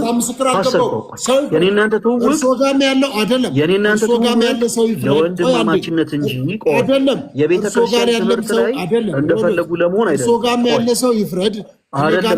ወዳጅነት በትዕግስት እያዳመጥ የኔ ወዳጅነት እየሰማው ማንንም ሰው እኔ ከማንም ጋር ይሁን እኔ ወዳጅነቴ ክርስቶስን የሚበጅ እንዲሆን ነው የምፈልገው።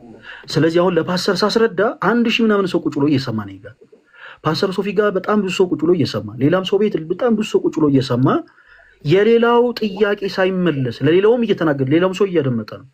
የሌላው ሐሳብ ሳይመለስ የለም የኔ ብቻ ካልሆነ ማለት በፍጹም ልጨርስ እቺን ሐሳብ ቆይ አንድ ጊዜ አሁን እንኳን በዚህ ሰዓት ውስጥ እንኳን ወደ 4 ጥያቄ ጠይቃል ፓስተር። አንደኛ ስለ ስግደት አነሳ፣ የሆነን ሐሳብ ጨርሰን ሳንዲል ማለት ነው። ስለ ስግደት አነሳ፣ ገና አላወራንም ስለሱ።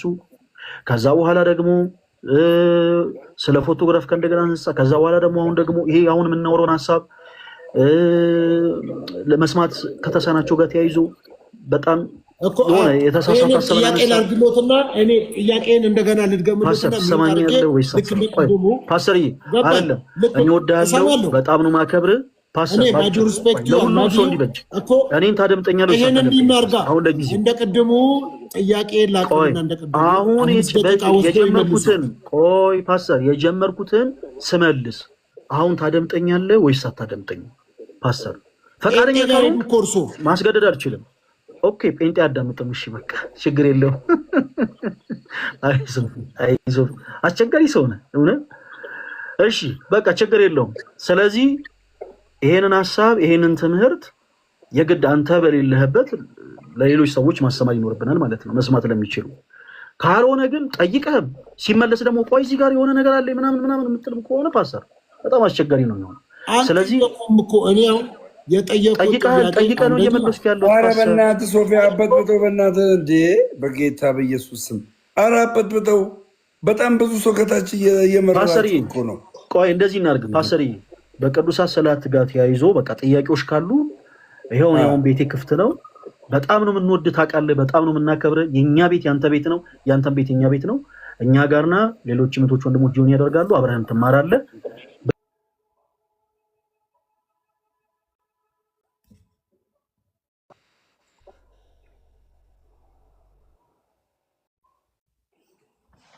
እሺ በዚህ ያላችሁ ወንድሞቼ እና እህቶቼ ያው እንግዲህ መግባባት ይሰማል፣ ድምጼ ይሰማል። እሺ ደምረው አንተ ጋር ነው ነገሩ የተጀመረው። የአቡነ ተክለ ሃይማኖት ስዕል ነው ወይስ ፎቶ እሳቸው? እሱን እንግዲህ የጀመራችሁት ከዲያቆን ጋር ነው። ዲያቆን የሚልህን ተግባራዊ አድርግ። ዲያቆን ቤት ገብተህ ከዲያቆን ጋር መወያየት ነው የሚሻለው እኮ። የአቡነ ተክልዬ የእሳቸው ፎቶ ነው ወይስ ስዕል ነው የእሳቸው? ይህንን መልስ ዲያቆን ይመልስልሃል። አንተስ? አይ ዲያቆን ካህን እያለ እኔ ጋር እኔ መመለስ አልችልም። ካህን መመለስ የሚችለው ካህን አንተ ምንድን ነው ቅድም እሳቸው ሲናገሩ ወይ ደቂቃ ሰጥተህ ወይ ሰምቲንግ አድርገህ ጣልቃ ሳትገባ እንደዛ ነው ማድረግ ያለብህ። አሁንም ቢሆን እሳቸው ጋር ስትሄድ ይህን ነው ማድረግ የሚጠበቅብን። እሺ ችግር የለም። ኦኬ ሌላ ቅድም ተመስገን የያዘው ምስል የቅድስት ድንግል ማርያም ነው ወይስ አይደለም? እሱንም ቅድም መልሼ ነበረ፣ አላዳመጥከኝም።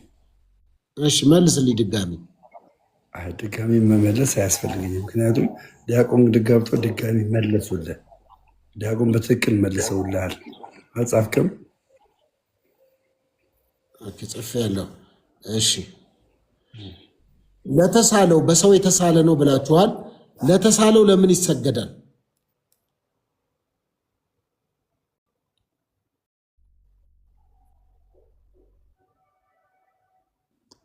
እሱንም እሳቸውን ጠይቅ፣ እሳቸው ይመልሱልህ።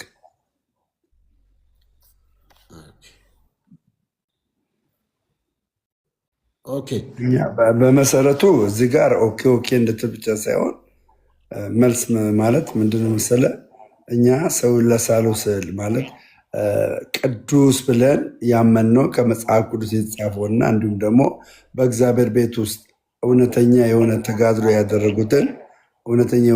ያደረጉትን አባቶች፣ ጸጋ የተሞላባቸው መላእክት ገባ ሰዎች ሲስሏቸው ቅዱስ ብሎ ሲስሏቸው እኛ የምንሰግደው የአክብሮትና የጸጋ ስግደት ነው እንጂ የአምልኮ ስግደት አንሰግድላቸውም።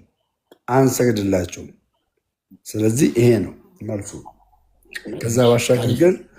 ከዛ ባሻገር ግን ጥሩ የመለስክልኝ ተስማምቶኛል። እኔ ቤቶትን ዘግተው ዲያቆን ፈለገ ጋር ገብተው የሚፈልጉትን ጥያቄ ይጠይቁ። የሚፈልጉትን ጥያቄ አሁን ከተናገሩት አንጻር የስዕል ቅዱስና እርኩስ አለው? ሄዱ እሳቸው ሄዱ አሉ። እርሶ አሉ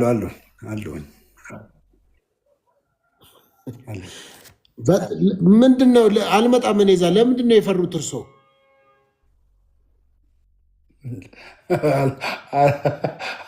አልመጣም አላል። ተጋበዙ። ከተጋበዙ እርሶ ሄዱ። አንተ ሄዳ አትጠይቅም? ከተጋበዙ እርሶ ላሉ እንደ ደግሞ አፌ ላይ እርሶ ስትባባሉ አትሄድም? ገብታ አትጠይቅም? የምንፈልገውን እኔ አልመጣም። ፈሪ በለኝ ከፈለግ ፈሪ በለኝ ከፈለግ። አሁን የእሱም ቤት ለምን ፈራ? አንተ በመሰረቱ ለምን ትፈራለህ? አልፈራም እንዴ? የእሱ እኔ የምጠቀምበት ነው። ሄዳለሁ ሁሌም። አሁን እርሶ ሲነገሩ ደምረው ቅዱሳን ስዕል አሉ ብለዋል። የስዕል በራሱ ቅዱስና እርኩስ አለው ወይ? የመጽሐፍ ቅዱስ በራሱ ቅዱስና እርኩስ አለው? መጽሐፍ ቅዱስ በራሱ መጽሐፍ ቅዱስ የተባለው እኮ የእግዚአብሔር ቃል ስለሆነ ኖ መጽሐፍ በራሱ ቅዱስና እርኩስ ይባላል? መጽሐፍ ዙር ድጋሚ ዙርና ሌላ መጽሐፍ አምጣ። ሌላ መጽሐፍ አምጣ ከመጽሐፍ ቅዱስ ውጭ ሌላ መጽሐፍ አምጣ። ዙርና ከመጽሐፍ ቅዱስ ውጭ ሌላ አምጣ። መጽሐፍ ቅዱስንም ያዘው። መጽሐፍ ቅዱስን ያዘው።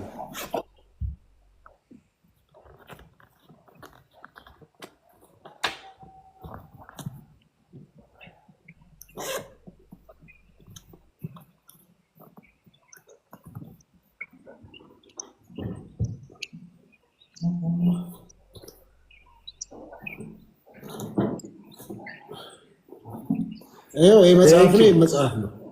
እሺ የትኛው ነው ቅዱስ? ቅዱስ የለም። ይሄ የእግዚአብሔር ቃል ስላለበት የእግዚአብሔር ቃል ቅዱስ ስለሆነ የእግዚአብሔር ቃል ቅዱስ ስለሆነ ቅዱስ ነው። እሱ ቅዱስ ነው። ያኛውስ? ይሄ መጽሐፍ ነው። ይሄኛውን ቅዱስ የተባለውን መጽሐፍ ቅዱስ ማን የጻፈው? በእግዚአብሔር መንፈስ የተመሩ ሰዎች። ይሄ ማተሚያ ቤት እኮ ነው የታተመው። ቃሉን ውስጡ ያለው ህትመት ቤቱን አይደለም የጠየቀኝ። አይሻልም? ማተሚያ ቤት ታትመው ሁሉ ሰው ነው ለአንድ ሰው የጻፈው እንጂ ምን ሆነ ነው? ማተሚያ ቤት ነው ታትሞ የወጣው አይደል? ግን አሁን እኔ ጠየኩ ጥያቄ ከሱ ጋር እያይዘ ስዕል በራሱ ቅዱስና ርኩስ አለ። አዎ ስዕል በራሱ ቅዱስና ርኩስ የተባለው ባለው ይዘት ነው። አሁን የያዝካቸው መጽሐፍቶች አንደኛው ርኩስ ነው፣ አንደኛው ቅዱስ ነው። ቅዱስ የተባለበት ለምንድን ነው? የእግዚአብሔር ርኩስ አይደለም። አዳምጠኝ። ይኸውልህ ቅዱስ የተባለው የእግዚአብሔር ሀሳብ ስላለበት ነው። የእግዚአብሔር ሀሳብ ስላለበት ቅዱስ ተባለ። ይሄኛው ግን የእግዚአብሔር ሀሳብ ስለሌለበት ቅዱስ ሊባል አይችልም። አሁንም እኛ ቅዱሳን ስላትን ቅዱስ የምንለው ከመጽሐፍ ቅዱስ ሀሳብና ከእግዚአብሔር የእግዚአብሔርን ነገር ካገለገሉ አገልጋዮች የተነሳ የእግዚአብሔርን ስራ ከሰሩ አገልጋዮች የተነሳ ቅዱስ እንላለን። ያ ነው ልዩነቱ ማለት ነው። ልዩነቱ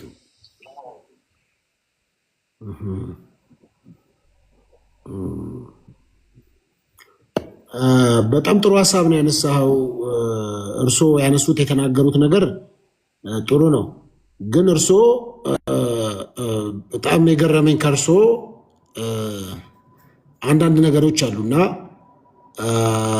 እርስዎ የሚሏቸውን ነገሮችም የምቀበላቸው ነገሮች አሉ። እርስዎ እኔ እርሱ አይደለም ወንድም በላይ ወንድም ደምረው በላይ እንደዛ ብትለኝ ደስ ይለኛል። እኔ አሁን የአንተን የወደድኩት ምን መሰለህ፣ አትሊስት የገባህንና የተረዳኸውን ነገር ለመመለስ ትሞክራለህ። እንደውም ባየው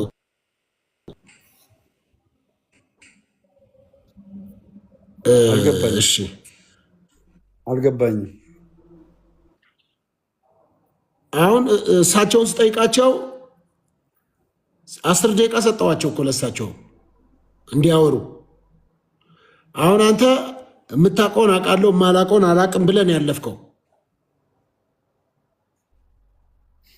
ትክክል። እሳቸውም እኮ ነግረው ነበር። አሁን ፈለገ ነግሮ ነበር። ያው አልተረዳህም መሰለኝ ይመስለኛል። ከበደ የሚነግር ነገር ከበደ መሰለኝ። እኔ ነው የሚከብደኝ። አዎ ከበደ መሰለኝ እንደዛ። አሁን ሌላ ጥያቄ አለ እኔ የምመልስልህ ግራ የተጋባው ምናምን ምን አለ እስቲ በአዲስ ኪዳን ስዕልን ይዞ ያስተማረ ሐዋርያ በአዲስ ኪዳን ከ12ቱ ሐዋርያቶች እንዲሁም ደግሞ ከአንዱ የጌታችን ሐዋርያቱ ስለ ትሪኒቲ ያስተምረው ወይ ደግሞ ስለ ስላሴ ያስተማሩበትን የመጽሐፍ ቅዱስ ክፍል ታሳይኛለህ? ቃፋቸውን ከፍተው አለ።